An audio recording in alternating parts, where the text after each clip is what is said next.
Hey guys, welcome back in new video. Guys कैसे हैं आप सब? आई होप आप सब ठीक होंगे। गाइस मेरा नाम है सारुद्दीन खान और आप देख रहे हैं अपना यूट्यूब चैनल फार्मेसी वाला। कोई भी सपना साकार करने के लिए सबसे जरूरी है सही कोच का होना। चुनिए फार्मेसी वाला को और करे अपने B pharm and D pharm का सपना साकार। Download the app now. तो आज की जो वीडियो है इस वीडियो में हम देखने वाले हैं वही जो हम फिफ्थ सेमेस्टर के इंपॉर्टेंट क्वेश्चन कवर कर रहे थे। तो आज हमारे यहाँ पे लास्ट में एक और सब्जेक्ट बचा हुआ है जिसको हम यहाँ पे कवर करने वाले हैं, जो कि फार्माकोग्नोसिस सेकंड, और जिसके हम लॉन्ग इंपॉर्टेंट क्वेश्चन यहाँ पे कवर कर रहे हैं। तो देखिए, जो सारे इंपॉर्टेंट क्वेश्चन कवर कर रहे थे हर एक सब्जेक्ट के, वो 3 वीडियोज़ में कवर कर रहे थे। तो एक हमारी शॉर्ट वीडियो होती है, मतलब कि शॉर्ट इंपॉर्टेंट क्वेश्चंस की वीडियो, जिसमें 5 मिनट के शॉर्ट इंपॉर्टेंट क्वेश्चंस होते हैं। तो जो हमारी फार्माकोग्नोसी है बी फार्म फिफ्थ सेमेस्टर में, तो उसकी 5 मिनट्स के शॉर्ट इंपॉर्टेंट क्वेश्चन इसमें ऑलरेडी कवर हो चुके हैं। आप उस वीडियो को देख सकते हैं, ठीक है। तो इस वीडियो से पहले भी उस वीडियो को जरूर से देख लेंगे ताकि सारे शॉर्ट क्वेश्चंस आपको क्लियर हो जाएं। उसके बाद देखिए, आपके ना लॉन्ग इंपॉर्टेंट जो क्वेश्चंस हैं उनको हमने 2 पार्ट में कवर करते हैं, पार्ट 1 एंड पार्ट 2। पार्ट 1 में देखिए, आज जो हम देखने वाले हैं पार्ट 1 की वीडियो होने वाली है, जिसमें हम unit first and unit second के सारे लॉन्ग इंपॉर्टेंट क्वेश्चन को कवर करने वाले हैं, जो कि 7 या बोले तो 5 या बोले तो 10 मार्क्स में वो पूछे जाते हैं। तो देखिए, यहाँ पे देखिए बात करते हैं, टोटल हमारी 3 वीडियोस हो जाएंगी। बाकी इसके अलावा जो अदर जो सब्जेक्ट हैं, जैसे हमारी कोलॉजी है, मेडिसिन केमिस्ट्री है, इंडस्ट्रियल फार्मेसी है, जूरिस्प्रूडेंस है, सभी के ऐसे ही 3-3 वीडियो से सारे आप इंपॉर्टेंट क्वेश्चंस को कवर कर सकते हैं। पूरी जो प्लेलिस्ट है उसका लिंक आपको डिस्क्रिप्शन में मिल जाएगा, ठीक है। तो यहाँ पे देखिए बात करते हैं जो हमारी कोग्नोसी है। तो ये जो इसके सारे जो क्वेश्चंस हमने यूनिट वाइज सेलेक्ट किए हैं, यहाँ पे केवल लॉन्ग क्वेश्चंस हैं, क्योंकि जो शॉर्ट क्वेश्चंस वो ऑलरेडी हमारे कवर हो चुके हैं। टोटल यहाँ पे जो हमारे लॉन्ग क्वेश्चंस है वो 14 होने वाले हैं 5 यूनिट से। तो अभी जो हम देखने वाले हैं यूनिट फर्स्ट, जिसमें हमारे मोस्टली 2 इंपॉर्टेंट क्वेश्चन बनते हैं लॉन्ग में, बाकी यहाँ से केवल शॉर्ट ही बनते हैं। तो पहला बनता है सिग्मिक एसिड पाथवे, और कई बार दूसरा पूछा जाता है यहाँ पे, वो है एसीटेट पाथवे या मेबेलोनेट या बोलते मेबोलिनिक एसिड पाथवे।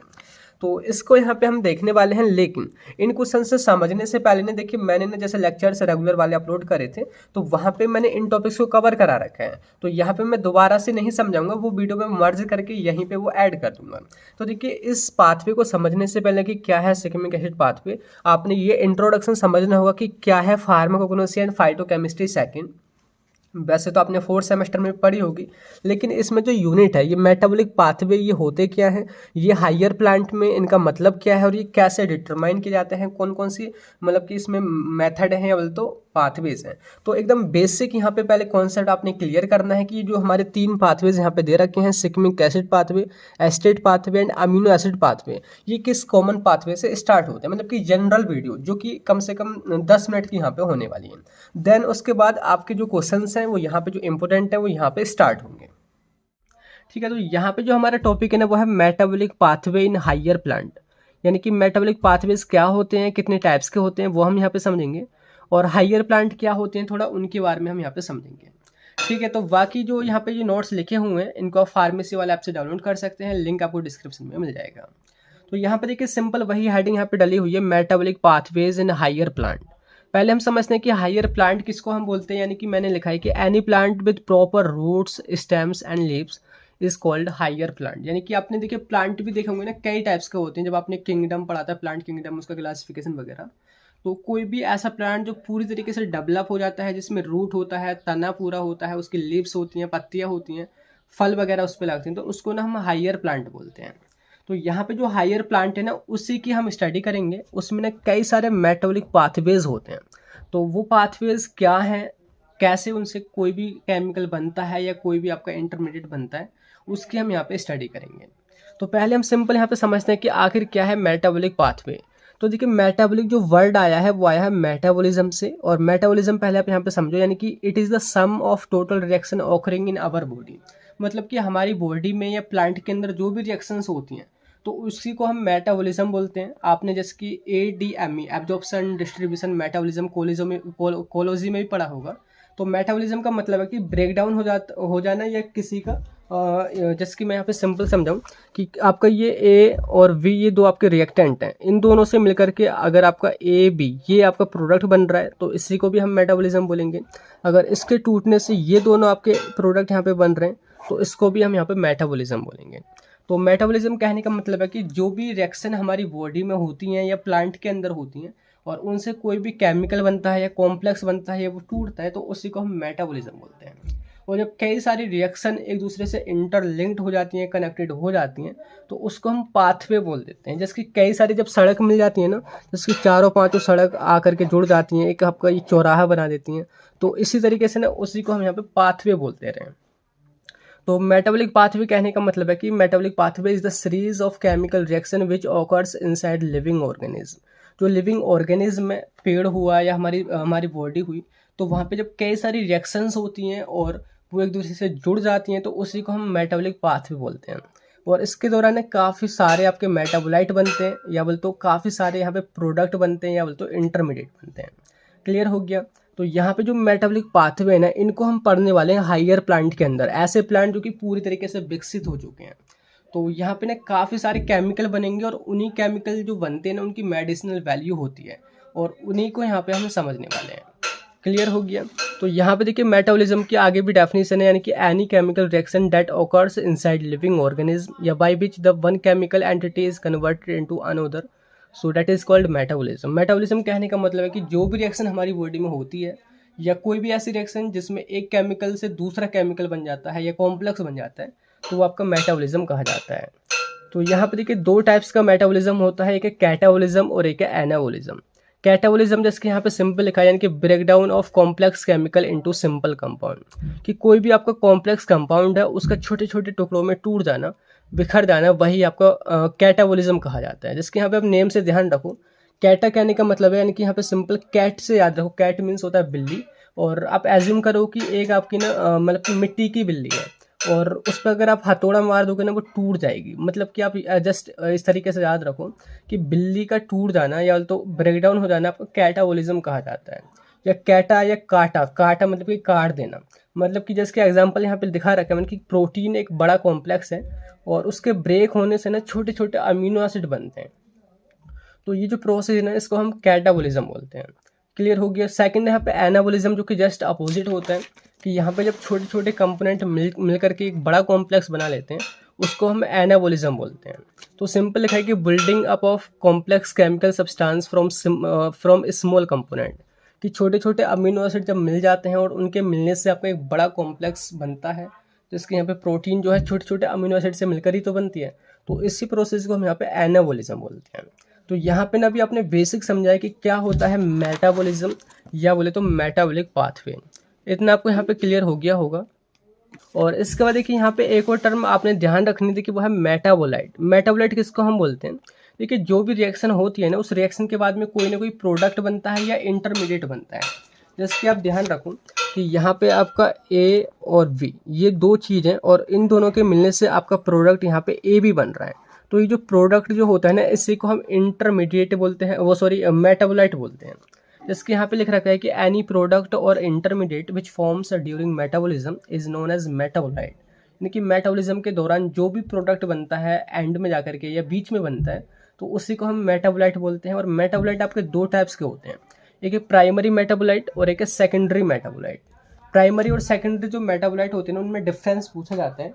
जिसके मैं यहाँ पे क्वेश्चन पेपर में दिखा देता हूँ। जैसे कि देखो कि यहाँ पे आया था एक बार, discriminate primary and secondary metabolite with example. तो इन दोनों में डिफरेंस क्या होता है यहाँ पे पूछा गया था।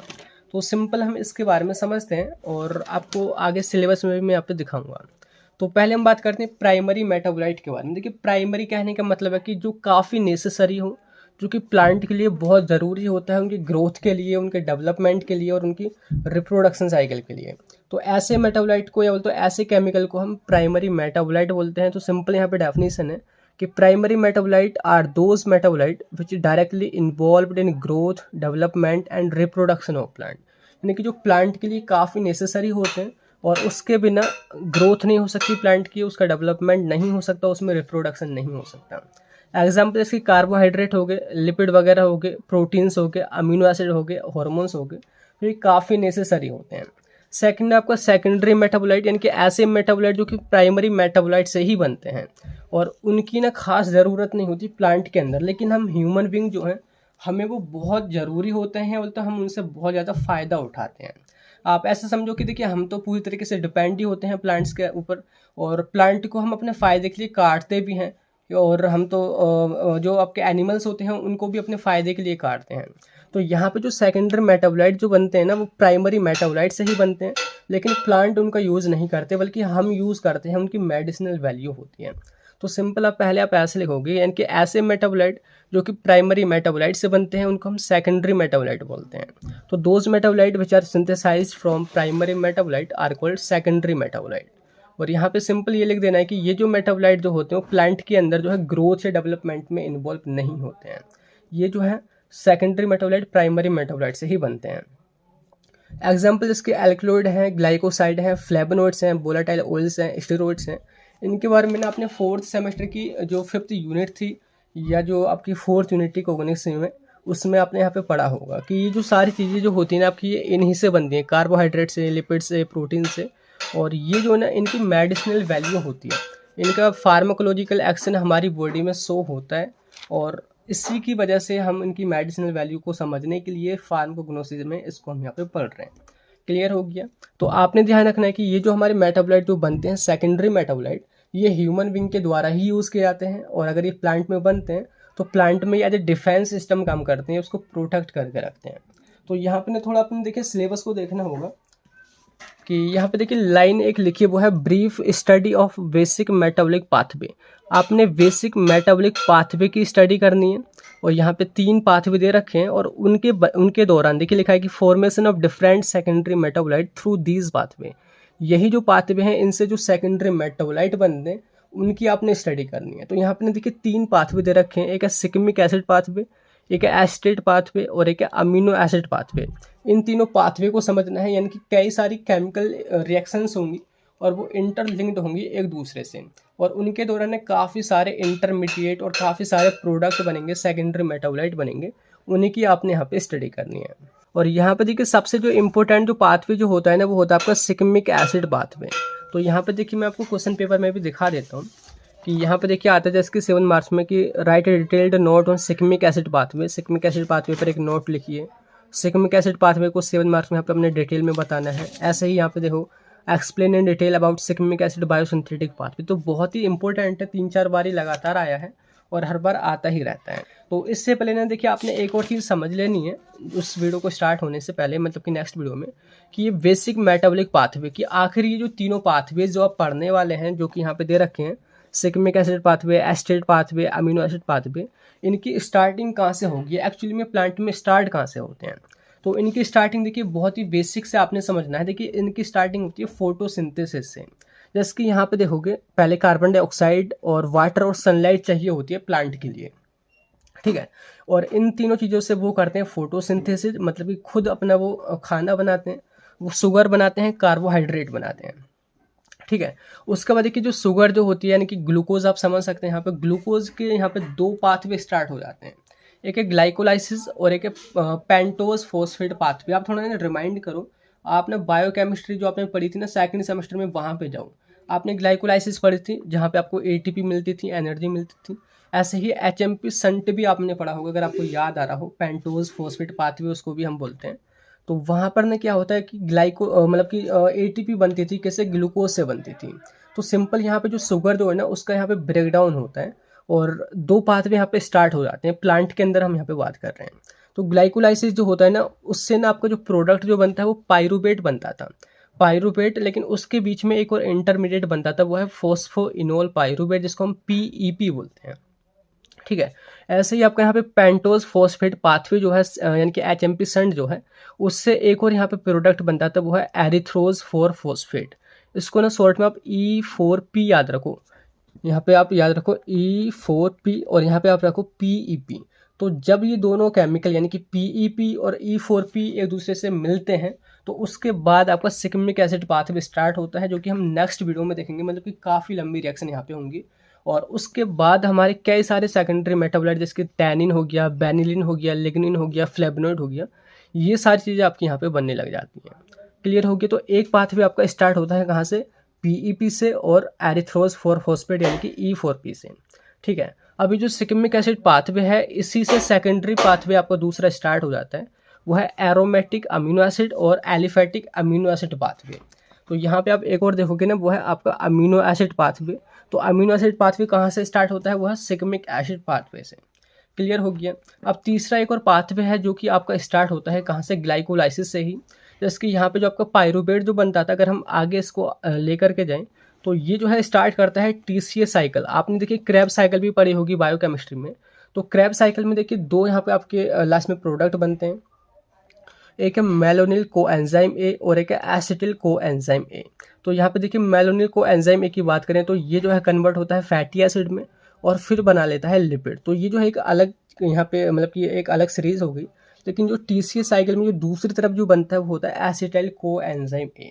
अब इसी से जो है बनता है फिर मेबोलोनिक एसिड और लास्ट में बनते हैं स्टेरॉइड और आइसोपर्नोइड और वोलाटाइल ऑयल जो कि आपके सेकेंडरी मेटाबोलाइट होते हैं। तो ये जो आपका ना एक यहाँ पे पाथवे स्टार्ट होता है, इसको हम बोलते हैं एसिटेट पाथवे या इसको हम मेबोलोनिक एसिड पाथवे भी बोलते हैं। तो टोटल आपके यहाँ पे 3 पाथवे हो गए। एक है सिग्मिक एसिड पाथवे जो कि आपका PEP और E4P से स्टार्ट होता है, जिसके हम कल पढ़ेंगे। तो स्टार्टिंग के जो प्रीकर्सर जो होंगे वो यही होंगे। नेक्स्ट जो है एक आपका aromatic pathway amino acid pathway होता है और एक आपका एस्टेट पाथवे होता है। तो यहाँ पे हमने अभी जो देखा है ना वो बेसिक पाथवे समझा है कि कैसे उनकी स्टार्टिंग होगी। अब यहाँ पे देखिए इंट्रो कवर करने के बाद में अब हम यहाँ पे बात करते हैं जो हमारे क्वेश्चन यहाँ पे पूछा गया है जो कि बहुत ही इंपॉर्टेंट है, वो है write a detailed note on shikimic acid pathway and its significance, जो कि 7 या फिर 10 मार्क्स में आता है। तो अब मैंने ये क्वेश्चंस ऑलरेडी मतलब कवर कर रखे हैं, तो मैं वीडियो को यहाँ पे मर्ज कर दूंगा, आप इसको रेगुलर देखते रहना। तो देखते हैं सिग्मिक एसिड पाथवे। पहले थोड़ा सा ना पुराना रिकॉल करते हैं कि हमने देखिए बेसिक मेटाबॉलिक पाथवे पढ़ा था, मतलब कि कहाँ से कौन सी चीज़ स्टार्ट होती थी। जैसे कि यहाँ पे सबसे पहले जो हमारा प्लांट जो होता था वो कार्बन डाइऑक्साइड, वाटर और सनलाइट की मदद से फोटोसिंथेसिस करता था। फिर वहाँ पे जो है शुगर यानी कि कार्बोहाइड्रेट वगैरह बनती थी। फिर वहाँ पे जो है ग्लाइकोलाइसिस होती थी और आपका HMP संट यानी कि पेंटोज फॉस्फेट पाथवे ये स्टार्ट होता था। फिर आपको 2 यहाँ पे रिएक्टेंट या तो एंड प्रोडक्ट मिलते थे जो कि है हमारे फॉस्फोइनोल पाइरुवेट जिसको हम शॉर्ट में PEP बोलते हैं, और एक आपका एरिथ्रोज 4 फॉस्फेट जिसको हम E4P बोलते हैं। तो मैंने पिछली वीडियो में ही आपको बता दिया था कि ये दोनों जो रिएक्टेंट है तो प्रीकर्सर जो हैं वो सिग्मिक एसिड पाथवे को स्टार्ट करेंगे। मतलब कि अगर आपने सिग्मिक एसिड पाथवे को स्टार्ट करना है तो 2 जो रिएक्टेंट है वो ये यानी कि PEP और E4P ये लेने होंगे और उसके बाद सारी जो रिएक्शंस हैं वहाँ पे स्टार्ट होंगी। ठीक है, तो हमने देखिए पढ़ा था कि सिग्मिक एसिड पाथवे एक ये हमारा मेटाबॉलिक पाथवे है, मतलब कि इसके दौरान कई सारे मेटाबोलाइट बनते हैं यानी कि सेकेंडरी मेटाबोलाइट बनते हैं। तो स्टार्टिंग में यहाँ पर हाईलाइटेड लिखा हुआ है कि shikimic acid pathway is a metabolic pathway by which secondary metabolites such as aromatic amino acid are synthesised. यहाँ पे जो है कई सारे एरोमेटिक अमीनो एसिड बनते हैं जो कि हमारे सेकेंडरी मेटाबोलाइट होते हैं। ये प्राइमरी और सेकेंडरी मेटाबोलाइट क्या होते हैं आप पिछली वीडियो में समझ ही गए होंगे। तो यहाँ पे 3 हमारे अमीनो एसिड हैं, tyrosine, tryptophan and phenyl alanine. तो अमीनो एसिड से याद आएगा, देखिए अमीनो एसिड हमारे लिए बहुत इंपॉर्टेंट होते हैं। आपको याद दिला दूं कि अमीनो एसिड से ही मिलकर के हमारी प्रोटीन बनती है ना। और प्रोटीन को बनाने के लिए ना कम से कम जो है 20 जो अमीनो एसिड है वो चाहिए होते हैं, है ना। आपने पढ़े होंगे 20 अमीनो एसिड वहाँ पे चाहिए होते हैं, और जिनमें से जो 9 अमीनो जो एसिड होते हैं वो हमारी खुद की बॉडी में नहीं बनते हैं, वो हमें डाइट के थ्रू या किसी भी तरीके से हमें अपनी बॉडी में पहुँचाने होते हैं। उनको ना हम एजेंशियल अमीनो एसिड बोलते हैं, मतलब कि वो हमारी बॉडी में नहीं बनते तो हमारे लिए बहुत ज़रूरी हो जाते हैं उनको बाहर से लेना।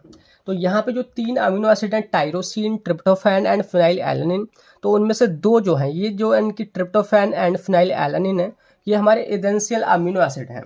मतलब कि जो पेड़ पौधे जो होते हैं उनके अंदर ये बनते हैं लेकिन हमारी खुद की बॉडी में नहीं बनते। तो जब भी हम पेड़ पौधों को खाते हैं सब्जी के थ्रू, फल के थ्रू या किसी और भी मेथड से, तो वो जब हमारे शरीर में पहुंचते हैं तो उसके बाद हमारे बॉडी में प्रोटीन बनती है। तो इसी वजह से ये जो है ना हमने सिग्मिक एसिड पाथवे यहाँ पे पढ़ना हो रहा है कि कौन कौन सी इंपॉर्टेंट चीज़ें जो हमारे लिए फ़ायदेमंद हैं वो पेड़ों में बनती हैं, पौधों में बनती हैं, और उन्हीं की हम यहाँ पे स्टडी कर रहे हैं। ठीक है, तो ये जो है ना आपको ध्यान रखना है कि सिग्मिक एसिड पाथवे में जो हमको चीज़ मिलेगी वो 3 इंपॉर्टेंट चीज़ें हैं, वो है tyrosine, tryptophan and phenyl alanine, जो कि हमारे अमीनो एसिड हैं, जो कि हमारे लिए काफ़ी इंपॉर्टेंट है। क्लियर हो गया। अब थोड़ा हम समझ लेते हैं कि ये जो नेम है सिग्मिक एसिड पाथवे कहाँ से आया है। देखिए सिग्मिक एसिड कहने का मतलब एक हमारा केमिकल है, जो कि अभी हम पूरी जो रिएक्शन देखेंगे ना उसमें बीच में सिग्मिक एसिड नाम का केमिकल बनेगा, तो उसी की वजह से इसका नेम हमने सिग्मिक एसिड पाथवे रख दिया। ठीक है, और इससे पहले देखिए सबसे पहले जो सिग्मिक एसिड जो मतलब केमिकल है, ये एक प्लांट में देखा गया था जो कि हमारा एक जापानीज प्लांट था। यहाँ पे लिखा है कि the word shikimic comes from the name the Japanese plant shikimi from which first time shikimic acid was isolated। सबसे पहले जो सिकमिक एसिड जो बना था और जो वो देखा गया था, आइसोलेट किया गया था, एक हमारा जापानीज प्लांट था सिकमी नाम का, तो उसी से निकाला गया था। तो उसी प्लांट से निकला, तो इस वजह से हमने उसको नाम सिकमी दे दिया। और एसिड हम इसलिए बोलने लगे क्योंकि उसकी जो प्रॉपर्टी थी वो एसिड की तरह थी, वो एसिड ही था, तो पूरा नेम जो है उसका सिकमिक एसिड हो गया। तो इस तरीके से आपने थोड़ा सा ये ध्यान रखना है। अब देखिए आपने जो है ना पूरी ये जो है यहाँ से रिएक्शन समझनी, ये यहाँ से स्टार्टिंग होगी और इस तरीके से यहाँ पे जाके आपके एंड प्रोडक्ट यहाँ पे बनने वाले हैं। ठीक है, तो इसको स्टार्ट करने से पहले थोड़ी सी आपको ना कुछ बेसिक और इम्पोर्टेंट चीज़ें समझनी होंगी कि आप जो भी रिएक्शन स्टार्ट करते हैं ना, तो सबसे पहले आपने ये पता होना चाहिए कि उसके रिएक्टेंट कौन कौन से हैं। मतलब कि कोई दो रिएक्टेंट होंगे जो कि आपस में रिएक्शन करेंगे और रिएक्शन करने के बाद में कई सारे रिएक्शंस होंगे और लास्ट में जाकर के आपके यहाँ पे प्रोडक्ट बनेंगे। तो आपने ना इन तीनों के नेम या जो भी प्रोडक्ट आपके बन रहे हैं या जो भी रिएक्टेंट हैं उनके नेम आपने ज़रूर से ध्यान रख लेने हैं। एक बार को ना आप इंटरमीडिएट जो भी बीच में बनेंगे उनके नेम भूल जाना, लेकिन जो स्टार्टिंग के मटेरियल हैं और जो लास्ट प्रोडक्ट आपका बन रहा है वो एग्जाम में आपने ज़रूर से लिख करके आने हैं। तो यहाँ पे देखिए मैं आपको बता दूँ कि इसकी जो स्टार्टिंग होती है, जैसे कि मैंने यहाँ पे बताया था, सिकमिक एसिड पाथवे की जो स्टार्टिंग होती है वो पीईपी यानी कि फॉस्फोइनोल पाइरुवेट से स्टार्टिंग होती है और एरिथ्रोज फॉर फॉस्फेट यहाँ पे हमें चाहिए होता है। ये कहाँ से मिलते हैं? ये हमको ग्लाइकोलाइसिस से मिलता है, ये हमको एचएमपी संड से मिलता है, जो कि हमने बायोकेमिस्ट्री में पहले ही पढ़ लिए थे। क्लियर हो गया? तो यहाँ पे देखिए पहला जो हमारा केमिकल हो गया पीईपी, दूसरा हो गया E4P। ठीक है, अब देखिए लास्ट में मैंने यहाँ पे दिखा रखा है कि कौन कौन से प्रोडक्ट आपको यहाँ पे मिलने वाले हैं। तो वही तीनों यानी कि tyrosine, tryptophan and phenyl alanine, ये यहाँ पे बनेंगे जो कि हमारे सेकेंडरी मेटाबोलाइट कहे जाएंगे। और इन्हीं से फर्दर कई सारी चीज़ें और भी बनती हैं, इसकी टैनिन है, बेनिलिन है, लिग्निन है, कोमेरिन है, फ्लेवोनोइड्स हैं, लेकिन आपने मोस्टली इन्हीं तीनों के नेम ध्यान रखने हैं। क्लियर होगी? मतलब कि आपके सामने देखिए दो चीज़ें दे रखी हैं कि आपको भाई ये दो रिएक्टेंट हैं, इनको लो और आप ना इन तीनों प्रोडक्ट को बनाओ, लास्ट में जाकर के ये तीनों बनने चाहिए। वही आपने स्टार्टिंग से लेकर लास्ट तक सीरीज पूरी केमिकल रिएक्शन की बनानी है और आपका जो है ना सिकमिक एसिड पाथवे कंप्लीट हो जाएगा। और इसको याद करने के लिए मैंने एकदम इंपॉर्टेंट और एकदम अच्छी सी ट्रिक बनाई है, जो कि मोस्टली ना स्टूडेंट भूल जाते हैं क्योंकि लंबी रिएक्शंस हैं, हर एक केमिकल का नेम भी ध्यान नहीं रह पाता और ऊपर नीचे हो जाते हैं। तो उसको याद रखने के लिए एक ट्रिक है जो कि मैं आपको वीडियो के लास्ट में ही बताऊँगा, तो आप यहाँ तक देखते रहना। तो यहाँ पे देखिए एक और इम्पोर्टेंट नोट ये है कि ये जो पाथवे है ये हमारे यानी कि ह्यूमंस के अंदर या एनिमल्स के अंदर नहीं होता है, केवल प्लांट में माइक्रो ऑर्गेनिज्म में होता है। ठीक है, तो यहाँ पे ना फॉलोइंग स्टेप्स यहाँ पे दे रखी हैं। टोटल स्टेप की बात करूँ 1 2 3 4 5 स्टेप है और ये ना सारी जो थ्योरी जो लिखी हुई है ये यहीं से ली है। मतलब कि कौन सा रिएक्टेंट है और वो कैसे रिएक्शन करके क्या चीज़ बना रहा है, सेम वही चीज़ हमने यहाँ पे मतलब इसकी जो है उठा करके वहाँ पे लिख दी है। तो यहाँ पे देखिए मैं आपको पहला पॉइंट पढ़ के बता देता हूँ कि मैंने किस तरीके से यहाँ पे लिखा है। तो पहला पॉइंट है कि it start with the erythrose for phosphate and phosphoenol pyruvate and form DHAP की स्टार्टिंग में दो ही रिएक्टेंट चाहिए होंगे जिनका नेम मैंने पहले ही आपको बता दिया था, PEP एंड E4P। तो जब दोनों एक दूसरे से कंडेंस होते हैं और कंडेंस होने के बाद में वो जो है एक इंटरमीडिएट बनेंगे DHAP, जो कि सिंपल यहाँ पे जैसे रिएक्शन में दिखा रखा है कि दो आपके रिएक्टेंट हैं E4P एंड PEP, जब ये दोनों के साथ कंडेंसेशन रिएक्शन होती है तो ये DHAP बनाते हैं। तो जो बात यहाँ पे हो रही है ना वही यहाँ पे थ्योरेटिकल फॉर्म में लिख दी गई है। तो स्टेप बाय स्टेप सारी कहानी यहाँ पे लिखी हुई है, आप इसको बिल्कुल भी मत रटना, आप डायरेक्ट ना इन केमिकल रिएक्शन को समझो, खुद में खुद आप कहानी बना करके लिख दोगे। ठीक है, अब स्टार्टिंग होती है कुछ यहाँ से कि दो आपके रिएक्टेंट है, इतना आप सारा बोलो, दो आपके रिएक्टेंट है E4P एंड PEP। इन दोनों की ना स्ट्रक्चर आपको समझना बहुत इंपॉर्टेंट है कि कैसे आपने ड्रॉ करनी है। देखिए रटना यहाँ पे बिल्कुल नहीं है, आपने कुछ यहाँ पे टिप्स थोड़ी सी ट्रिक ध्यान रखनी है कि किस चीज़ से आपने यहाँ पे रिकॉल करना होगा। एग्जाम टाइम की मैं बात कर रहा हूँ। तो पहले हम बात करते हैं एरिथ्रोज फॉर फॉस्फेट यानी कि E4P। देखिए एरिथ्रोज कुछ रिजेंबल हो रहा है लाइक ग्लूकोज फ्रक्टोज की तरह, मतलब कि ये भी हमारा क्या है, एक कार्बोहाइड्रेट है। अब बात करते हैं कि इसकी जो स्ट्रक्चर है कुछ हमारी ग्लूकोज से मिलती है। ग्लूकोज की अगर हम स्ट्रक्चर की बात करें तो C6H12O6 ये होता है।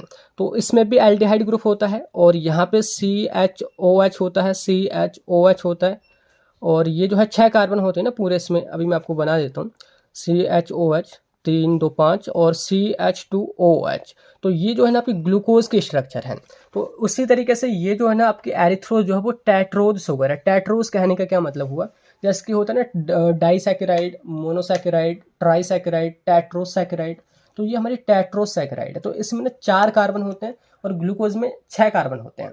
बस सिंपल ये है कि लास्ट के 2 कार्बन को हटा दो, बचा आपका CHOH, CHOH। अब यहाँ पे लास्ट में एक और चीज़ आपने ध्यान रखनी है कि ये फॉस्फेट ग्रुप और यहाँ पे अटैच हुआ पड़ा है। तो जैसे ही फॉस्फेट आप चौथे कार्बन पे जोड़ोगे तो इसका नाम हो जाएगा इरिथ्रोज 4 फॉस्फेट। क्लियर हो गया। अब इसकी स्ट्रक्चर किससे ध्यान रखनी है, ग्लूकोज से ध्यान रखनी है कि ग्लूकोज में 6 कार्बन है, इसमें बस सिंपल 4 कार्बन है। 4 कार्बन में भी इसमें यहाँ पे फॉस्फेट ग्रुप यहाँ पे अटैच हुआ पड़ा है।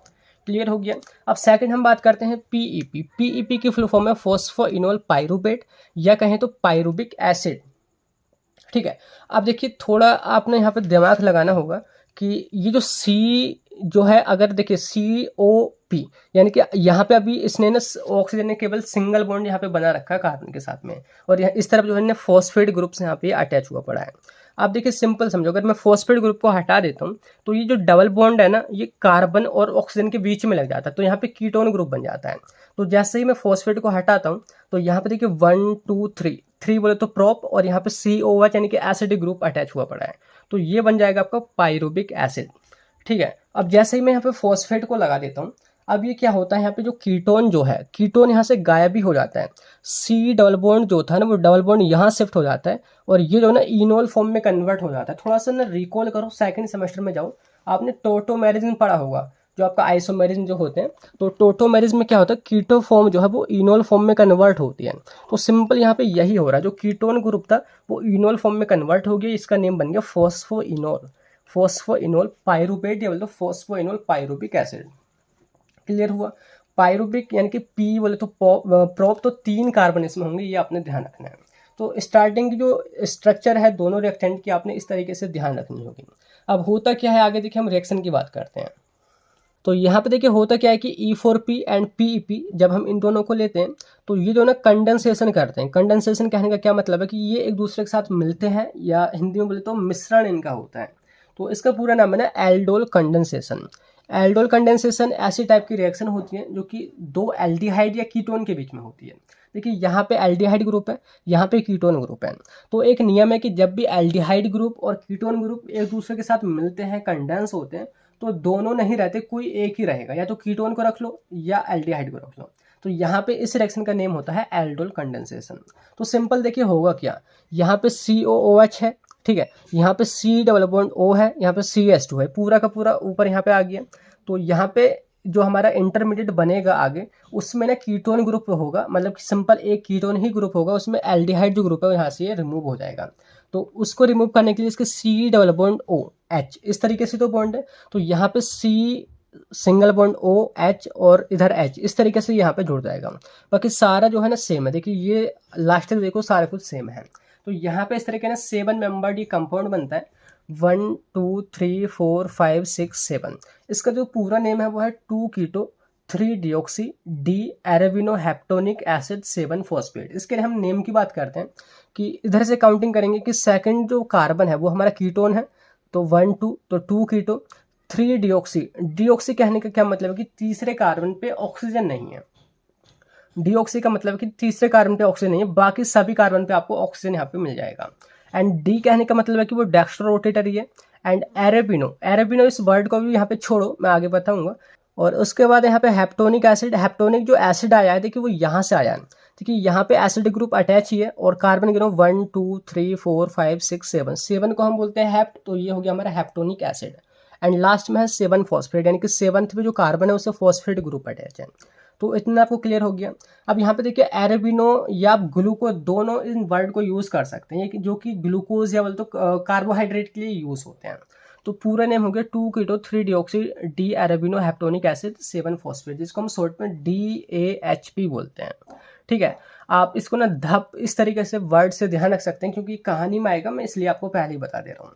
तो इतना आपको इंटरमीडिएट समझ में आ गया। अब इसके बाद में क्या होता है, यहाँ पे होता है साइक्लाइजेशन।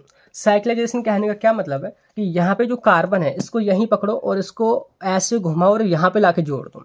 अब साइक्लाइजेशन जैसे ही होगा ना, यहाँ पे जो ना फॉस्फोरिक एसिड जो है वो रिमूव होगा, H3PO4 यहाँ से रिमूव होगा और इस तरीके की स्ट्रक्चर आपके सामने नजर आएगी।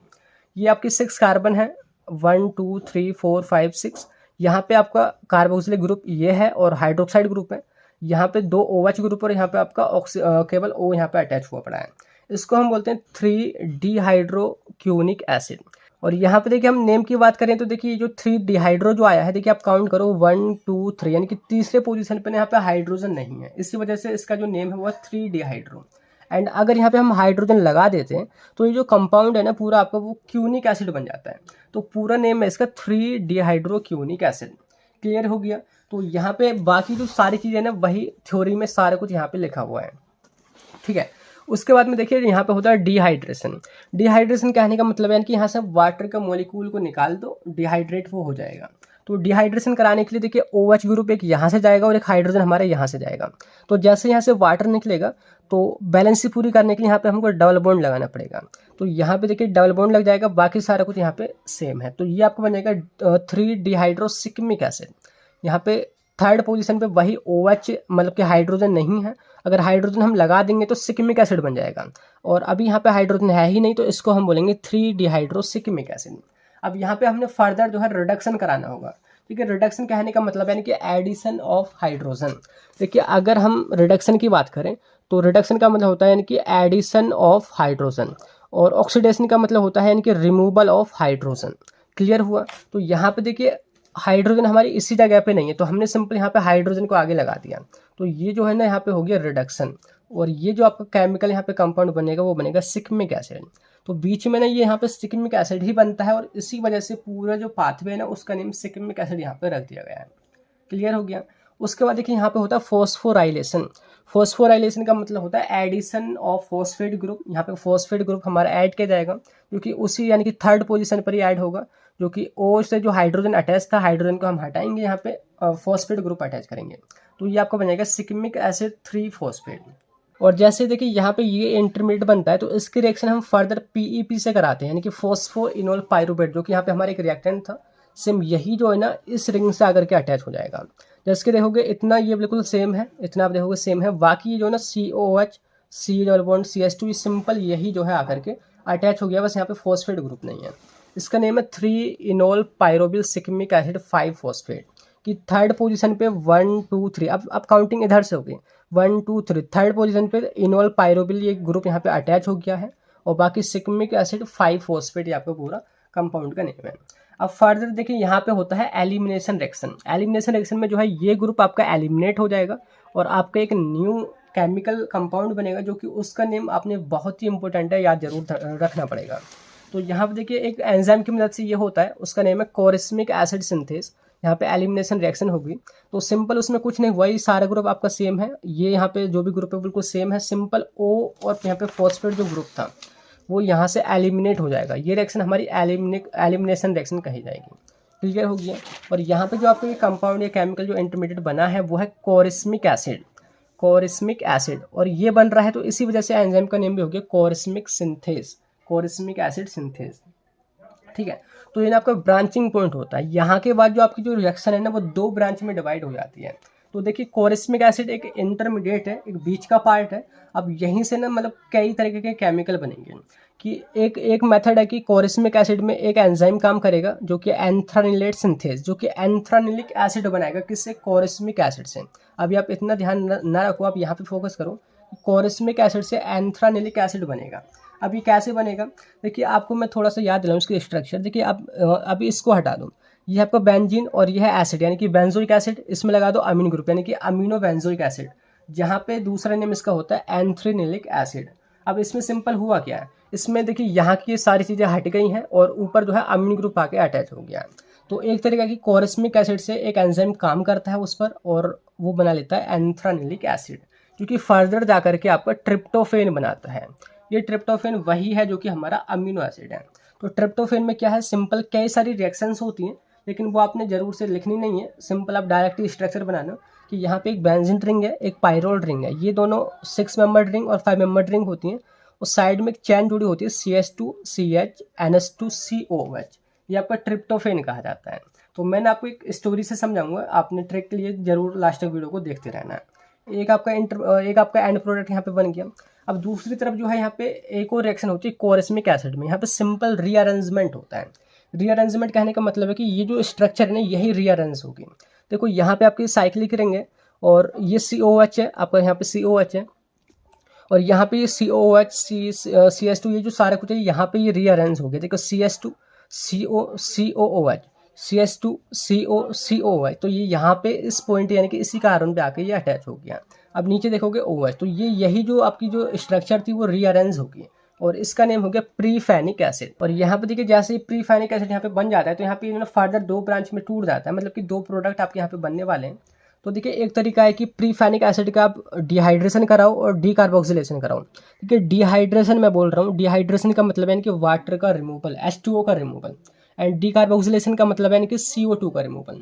तो ये आपके सामने केमिकल है, तो यहाँ से पहले आप वाटर को निकालो और फिर CO2 को निकालो। देखिए वाटर को निकालने के लिए क्या करेंगे, OH और H यानी कि H2O ये निकल जाएगा और CO2 ये निकल जाएगा, मतलब कि ये दोनों चीज़ों को हटा दो और आपको एक न्यू इंटरमीडिएट यहाँ पे बनेगा। तो सिंपल यही है। देखिए CH2COCOOH ये आपका फिनाइल पायरुबिक एसिड कहा जाएगा। तो यहाँ पे अगर हम इसको हटा दें, मतलब कि ये जो है ना आपका पायरुबिक एसिड है, सिंपल पायरुबिक एसिड, अगर हमने फिनाइल रिंग को लगा दी तो फिनाइल पायरुबिक एसिड, क्लियर हुआ। अब सेकंड तरीका है कि जो आपका प्रीफेनिक एसिड जो होता है उसमें डिहाइड्रोजेनेशन कराएं। देखिए यहाँ पे था डिहाइड्रेशन, यहाँ पे है डिहाइड्रोजेनेशन, दोनों में अंतर है। डिहाइड्रोजेनेशन का मतलब होता है कि removal of hydrogen atom, only hydrogen atom, and decarboxylation कराना है। तो देखिए यहाँ पे सिंपल क्या करना है, सबसे पहले हम इस हाइड्रोजन को हटाएंगे तो हो जाएगा डिहाइड्रोजनेशन, फिर हम CO2 को निकाल देंगे, हो जाएगा डीकार्बोक्सिलेशन। बचेगा क्या, सिंपल ये हटाओ, बाकी का सारा ये सेम रहेगा। तो ये कहा जाएगा 4 हाइड्रोक्सी फिनाइल पायरुबिक एसिड की 4th पोजीशन में फिनाइल रिंग में ये आपका हाइड्रोक्साइड ग्रुप है और ये आपको पायरुबिक एसिड यहाँ पे जुड़ा पड़ा है। इतना आपको क्लियर हो गया। उसके बाद देखिए फर्दर यहाँ पे 2 एंजाइम काम करते हैं, एक है फिनाइल एलानिन अमीनो ट्रांसफेरेज, जो कि यहाँ पे सिंपल जो आपका ये था आपका मतलब कि ब्रांच जो थी उसमें अमीन ग्रुप को ला करके जोड़ देगा। जैसे ही अमीन ग्रुप जुड़ेगा ये आपको बन जाएगा फिनाइल एलानिन, ठीक है। यही आपका एंड प्रोडक्ट था, एक अमीनो एसिड था। दूसरी तरफ यहाँ पे टायरोसिन अमीनो ट्रांसफरेज काम करेगा जो कि टायरोसिन बनाता है, ठीक है। और यहाँ पे ये अमीनो ट्रांसफरेज यानी कि ये भी अमीन ग्रुप को यहाँ पर मतलब कि इस ब्रांच में ला करके ये अटैच कराएगा। तो लास्ट में जाकर के आपको ना 3 प्रोडक्ट यहाँ पे बन रहे हैं, ट्रिप्टोफेन, फिनाइल एलानिन और टायरोसिन। ये ना तीनों अमीनो एसिड है जो कि एंड प्रोडक्ट है किसके, आपके यही जो आपने सिकिमिक एसिड पार्ट है पूरा समझाता है। और इसके बाद देखिए लास्ट में हम बात करते हैं कि आपने किस ट्रिक से जो है पूरी जो कहानी थी उसको याद रखना है। तो देखिए बहुत ही सिंपल है, इसके मैंने ना आपको 2 नेम बताए थे। यहाँ पे आपने जो स्टार्टिंग में थे, एक था E4P यानी कि ऐप और एक था PEP यानी कि पैप। तो आपने ना इसी से समझना। देखिए यहाँ पे ना आप एज्यूम करो कि 2 दोस्त हैं, ऐप आप इस तरीके से ना प्रोनाउंस कर लेना APP ऐप, एक ऐप है और एक पैप है। तो दोनों जो दोस्त हैं ना वो मिलकर के एक गेम खेल रहे हैं आई स्पाई वाला, जिसको हम आई स्पाइस वाला भी बोलते हैं यानी कि चोर सिपाही वाला, जिसमें एक बंदा जो है वो जाता है और वो सभी को ना घूमता मतलब कि वो ढूंढता है और वो छूता है ना, जैसे वो धप बोलता है। तो 2 दोस्त हैं E4P और PEP, दोनों मिलकर के आई स्पाई गेम खेल रहे हैं। वो एक दूसरे को ना धप मार रहे हैं, मतलब कि धप्पा वहाँ पे जिसको हम बोलते हैं। तो सिंपल आप समझो E4P और PEP मिलकर के यानी कि कंडेंस होकर के खेल रहे हैं और वो धप्पा मार रहे हैं कि DAHP धप, आप यहाँ पे उससे ध्यान रखो। जैसे वो खेल रहे हैं ना वहाँ पे ना उसको ना एक क्वीन नज़र आती है, जो EP जो है ना मतलब कि जो पहला बंदा जो है EP, तो उसको ना यहाँ पे क्वीन नज़र आती है और उसके साथ उसका चक्कर चलने लगता है। आप एज्यूम करो कि यहाँ पे देखिए साइकिलाइजेशन हो रहा है। साइकिलाइजेशन का मतलब कि साइकिल यानी कि चक्कर चलना, किसके साथ में, क्वीन के साथ में। यहाँ पे है 3 हाइड्रोक्यूनिन, तो क्वीन के साथ में यानी कि एक लड़की है जो उसके लिए क्वीन है, तो उसके साथ में ना उसका चक्कर चलने लग जाता है। अब जैसे ही ये स्टार्टिंग होती है तो उसकी ना भूख प्यास सारी खत्म हो जाती है, सब उसी के चक्कर में वो लगा होता है। तो वहाँ पे ना उसको प्यास भी नहीं लगती, मतलब कि पानी की भी कमी होने लग जाती है, मतलब डिहाइड्रेशन वहाँ पे होने लग जाता है। तो सिंपल आगे यही कि फिर भूख प्यास यहाँ पे नहीं लगती है, मतलब कि डिहाइड्रेशन यहाँ पे होने लग जाता है, ठीक है। अब जैसे ही डिहाइड्रेशन होगा तो यहाँ पे देखिए वीकनेस होगी, है ना। ORS हमें इसी वजह से पीना पड़ता है, वहाँ पे वीकनेस हो जाएगी। तो जैसे ही वीकनेस होगी ना, वो थोड़ा ना सिक फील करेगा, मतलब कि वो पूरी तरीके से बीमार नहीं है लेकिन बीमार वो फील करने लग जाएगा। SIC यानी कि सिक। तो यहाँ पे सिक को आप ध्यान रखो, यानी कि यहाँ पे जो है ना 3 डिहाइड्रोसिकिमिक एसिड बनेगा। वो पूरा बीमार नहीं है लेकिन हल्का फुल्का वो सिक फील करने लग जाएगा, मतलब कि सिक बोले तो सिकमिक एसिड। तो और उसके बाद देखिए फर्दर जो है उसमें रिडक्शन हो जाएगा। रिडक्शन कहने का मतलब है कि उसका वेट यहाँ पे रिड्यूस होने लग जाएगा और हल्का बीमार हो जाता है, और उसके बाद ना उसका वेट भी यहाँ पे कम होने लग जाता है, रिड्यूस होने लग जाता है, जिससे कि ना वो बहुत ज़्यादा बीमार हो जाता है, बहुत ज़्यादा वो सिक हो जाता है। यानी कि पूरा बीमार वो ना सिकमिक एसिड बनने पर होता है। आप ऐसे यहाँ पे ध्यान रखो। अब जैसे ही बीमार हो जाता है ना, फिर उसको खाना पीना अगर वो अच्छा करेगा तभी वो उसकी सेहत ठीक होगी। तो वो करता क्या है ना, वो फल खाने लग जाता है। फल बोले तो पपाया, यानी कि फॉस्फोराइलेशन होता है ना, पी यहाँ से जो हम लेना पड़ता था, तो P फॉर पपाया या बोल तो P फॉर पाइनएप्पल, वो जो ना खाने लग जाता है तो उसकी सेहत थोड़ी ठीक होती है। फिर वो ना अपने पुराने दोस्त को फिर ढूंढता है। जो PEP जो उसका पुराना दोस्त था, वो फिर दोबारा से उसको याद करता है कि यार छोड़ो ये सब लड़की वड़की का चक्कर, अब कुछ नया करते हैं, कुछ दोबारा से स्टार्ट करते हैं, सेहत वेहत बनाओ। और PEP यानी कि पुराने दोस्त से मिलता है। जैसे ही PEP और ये जो मतलब कि हमारा ये मतलब कि E4P जो बन गया था, ये मिलकर के एक नई चीज़ करते हैं। यहाँ पे ये क्या करते हैं, आगे यहाँ पे आप देखोगे, यहाँ पे जो है कोरिस्मिक एसिड बना रहे थे, मतलब कि उन्होंने सोचा कि हम चोरी करते हैं। ठीक है, दोनों दोस्त फिर दोबारा मिले और मिल करके वो चोरी करने लगते हैं। और चोरी करने के बाद में जो भी वो चुरा करके लाते हैं, उस सामान को वो जो है ना 2 हिस्सों में बांटते हैं। यहाँ पे जो है ना ब्रांचिंग होती है। क्लियर हुआ। तो एप जो होता है यानी कि EP, तो वो बंदा जो है ना अपने माल को ना अन्न पैदा करने में ट्राई करता है, मतलब कि वो ना खेती बाड़ी में अपने रुपए को इन्वेस्ट कर देता है। अन्न बोले तो यहाँ पे एंथ्रालिन, एंड ट्राई करना मतलब कि ट्रिप्टोफेन। ठीक है, उसकी कहानी यहाँ पे खत्म हो जाती है। वो ना खेती बाड़ी में अपने रुपये को इन्वेस्ट कर देता है। अब दूसरा बंदा आपका बचा पैप। पैप क्या करता है, वहाँ पे जो वो जो ना जिसकी नेम ही इसका इंडिकेट कर रहा है पैप, यानी कि ये जो है ना प्रिपरेशन करता है। प्रिपरेशन करने का मतलब है यानी कि वो जो ना प्रीफेनिक एसिड की हम बात कर रहे हैं कि प्रिपरेशन वो करता है, और प्रिपरेशन करने के बाद में वो जो है ना अपने रुपये को 2 जगह इन्वेस्ट करता है। एक जगह वो इन्वेस्ट करता है HPP में। HPP यानी कि हिंदुस्तान पेट्रोल पंप, वो पंप में इन्वेस्ट करता है और ट्राई करता है रुपये अर्न करने की। तो एक तरीका यह है कि HPP इनके हाइड्रोक्सी फिनाइल पायरुविक एसिड, तो ये यहाँ पे इन्वेस्ट करता है और ये ट्राई करता है यानी कि टायरोसिन यहाँ पे बनाता है। ठीक है, एक तरीका ये हो गया। दूसरा जो ये मतलब कि अपने रुपये जो इन्वेस्ट करता है, वो ना पुराने पैसे को फाइनल करने में, पुराना जो हिसाब था किसी का पुराना बचा होगा, जो कर्ज होगा, मतलब कि पुराने पैसे का मतलब है PP फिनाइल पायरुविक एसिड, तो उसको जो है ना पुराने पैसे को ये मतलब कि फाइनल करने में, देखिए फाइनल जो हम प्रोनाउंस कर रहे हैं ना, वो PHAYNAL, फाइनल, इस तरीके से हम प्रोनाउंस कर रहे हैं। मतलब कि ये फिनाइल एलानिन से मिल रहा है, फेनाइल इससे मिल रहा है, तो ये उसको पूरा करने में लगा देता है। तो कुछ इस तरीके से कहानी है कि 2 दोस्त होते हैं, वो खेल रहे होते हैं इस पर, उसको लड़की नज़र आती है, फिर उसको डिहाइड्रेशन होता है, बीमार होता है, फिर वेट रिड्यूस होता है, फर्दर वो खाता पीता है, फिर दोस्त से मिलता है, फिर चोरी करता है, हिस्सा बाटी होती है, और अलग अलग रुपये वो इन्वेस्ट कर देते हैं। तो इस तरीके से आई होप सारा कुछ आपको ये रिमाइंड या बोल तो रिकॉल करने में आसानी हो जाएगी एग्जाम हॉल में। अब हम बात करते हैं लास्ट में role of shikimic acid pathway, इसकी इंपॉर्टेंस क्या है। देखिए सबसे पहले ये है कि जो सिकमिक एसिड पाथवे होता है ना, ये स्टार्टिंग पॉइंट होता है बहुत सारे फेनोलिक कंपाउंड के बनने का। फेनोलिक कहने का मतलब है जिसमें फिनॉल ग्रुप या रिंग प्रेजेंट हो। जैसे कि यहाँ पे देखोगे बहुत सारे फिनोलिक रिंग हैं, ये फिनॉल, यहाँ पे फिनोलिक रिंग, यहाँ पे फिनोलिक रिंग, और यहाँ पर भी जैसे कि आपका सिकमिक एसिड हो गया, और आपका आगे देखोगे ये सारे जो आपके बने हैं ना फिनोलिक रिंग यहाँ पे बन रही हैं। तो ये स्टार्टिंग पॉइंट होता है। बाकी यहाँ पे देखिए 3 आपके इंपॉर्टेंट अमीनो एसिड बनते हैं, टायरोसिन, फिनाइल एलानिन, ट्रिप्टोफेन, जो कि फर्दर जो है फ्लेवोनोइड, लिग्निन, टैनिन इनके बनाने में यूज़ होते हैं। और लास्ट में यह है कि ये जो है आपका आल्सो इन्वॉल्व होता है in the synthesis of gallic acid and indole और गैलिक एसिड की सिंथेसिस भी यहाँ से होती है। तो ये है आपका कौन सा सिकमिक एसिड पाथवे। तो आई होप जो ना सारे कुछ आपको क्लियर हो गया होगा, स्टोरी भी आपको समझ आ ही गई होगी। और इसका देखिए हमारा जो सेकंड क्वेश्चन यहाँ से जो बनता है, जो कई बार पूछ लिया जाता है सिकमिक एसिड पाथवे के साथ ही, वो है right and note on acetate, या बोलते हैं जिसको हम मेबोलिनिक एसिड पाथवे भी बोलते हैं, 2 नेम से यहाँ पे पूछा जाता है। तो सिलेबस में ये हमारा यहाँ पे है एसिटेट पाथवे, तो इसको भी हम यहाँ पे कवर कर लेते हैं। तो यहाँ पे देखिए बात करते हैं एसिटेट पाथवे के बारे में। जैसे आपने पिछली वीडियो में देखा था सिकमिक एसिड पाथवे, वहाँ पे भी हमारे कई सारे सेकेंडरी मेटाबोलाइट बनते थे। तो ऐसे ही यहाँ पर भी कई सारे मेटाबोलाइट बनते हैं जो कि हमारे सेकेंडरी मेटाबोलाइट होते हैं।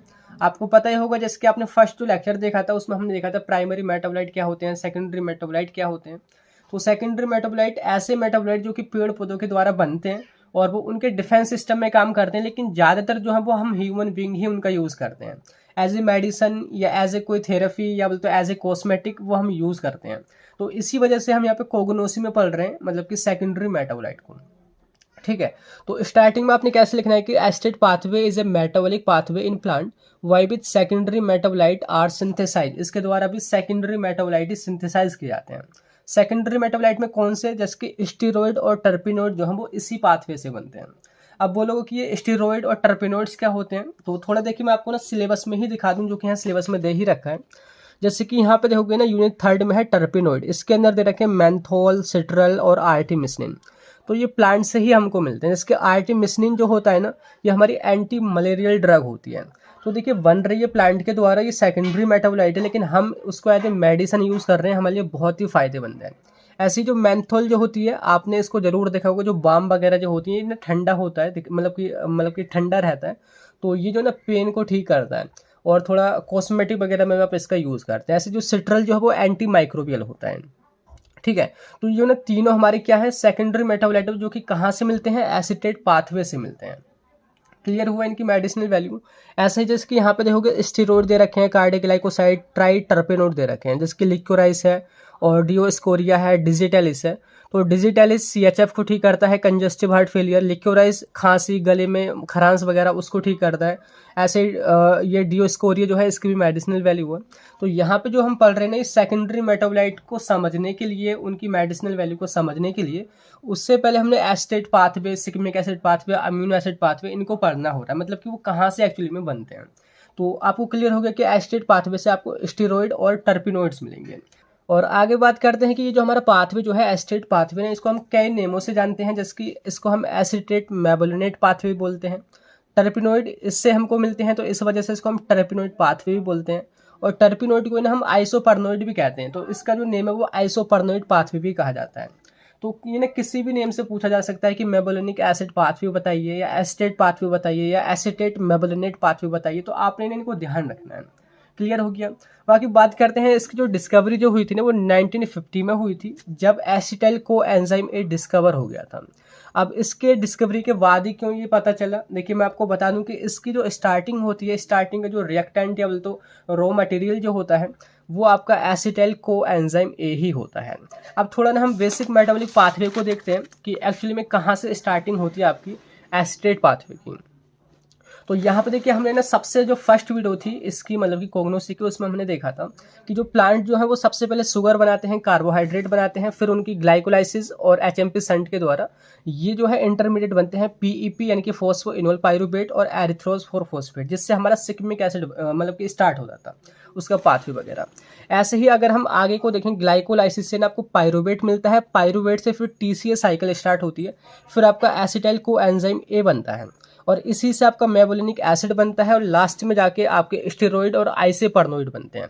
मतलब कि जो एसिटाइल को एंजाइम ए है, जो कि आपका किससे बनता है, पायरुवेट से बनता है। पायरुवेट कहाँ से मिलता है, ग्लाइकोलाइसिस होने के बाद में, जो कि आपका कार्बोहाइड्रेट की जब ग्लाइकोलाइसिस होती है उससे बनता है। तो इस तरीके से इसका बेसिक मेटाबॉलिक पाथवे है। तो यही है स्टार्टिंग। अगर मैं आपको यहाँ पे लिखा हुआ दिखाऊं कि यहाँ पे जो ना स्टार्टिंग का जो मटेरियल है, मॉलिक्यूल जो है वो एसिटाइल को एंजाइम ए है, जो कि मिलता है आपको पायरुवेट से, और पायरुवेट जो है आपका एंड प्रोडक्ट होता है ग्लाइकोलाइसिस का। तो सारे जो पाथवे जो है ना, ये एक दूसरे से कनेक्टेड है। क्लियर हो गया। तो आपने देखिए इसमें मतलब टॉपिक में पढ़ना क्या है कि आपके पास ना दो स्टार्टिंग के मटेरियल होंगे, मतलब कि रिएक्टेंट होंगे। जैसे कि मैं यहाँ पे आपको दिखा देता हूँ कि हमारे दो रिएक्टेंट हैं, ये दोनों रिएक्ट करेंगे, कई सारी सीरीज रिएक्शंस होंगी, मतलब कि लंबी लंबी रिएक्शन होंगी, और लास्ट में जाके ना आपको प्रोडक्ट मिलेगा। प्रोडक्ट कहने का मतलब है कि आपके सेकेंडरी मेटाबोलाइट यहाँ पे आपको मिलेंगे। तो आपने स्टार्टिंग के मटेरियल और लास्ट में जो आपको प्रोडक्ट मिलेगा, उनका जो नेम है वो जरूर से ध्यान रखना है। तो इसकी जो स्टार्टिंग होती है वो होती है एसिटाइल को एंजाइम ए से। ठीक है, उसके दो मॉलिक्यूल हमको चाहिए होते हैं, दोनों आपस में रिएक्ट करते हैं। उसके बाद में हम बात करते हैं कि एंड प्रोडक्ट आपको क्या मिलेगा, आपको कौन से सेकेंडरी मेटाबोलाइट मिलेंगे। तो वहाँ पे है दो, IPP एंड DMAPP। इनकी फुल फॉर्म है, IPP का मतलब है आइसोपेंटेनिल पायरोफॉस्फेट। ऐसे ही DMAPP का मतलब है डाई मिथाइल एलाइल पायरोफॉस्फेट। तो इनको ना आप ऐसे याद रख सकते हैं जैसे कि कोई डीएम होता है, डिस्ट्रिक्ट मजिस्ट्रेट, ऐसे करके डीएम के नेम से याद रख लो, या ऐप में मेरे को डीएम करो, डीएम ऐप, है ना, इस तरीके से याद रख सकते हैं। आईपीपी को आप फुल फॉर्म कोई भी बना सकते हो, इंडियन फार्माकोपिया करके, या बोलो तो इंस्पेक्टर करके, कुछ भी इस तरीके से याद रख सकते हो।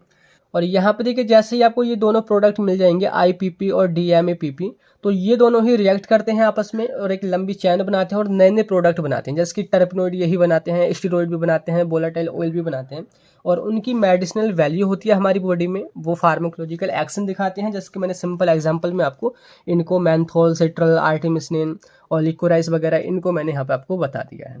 क्लियर हो गया?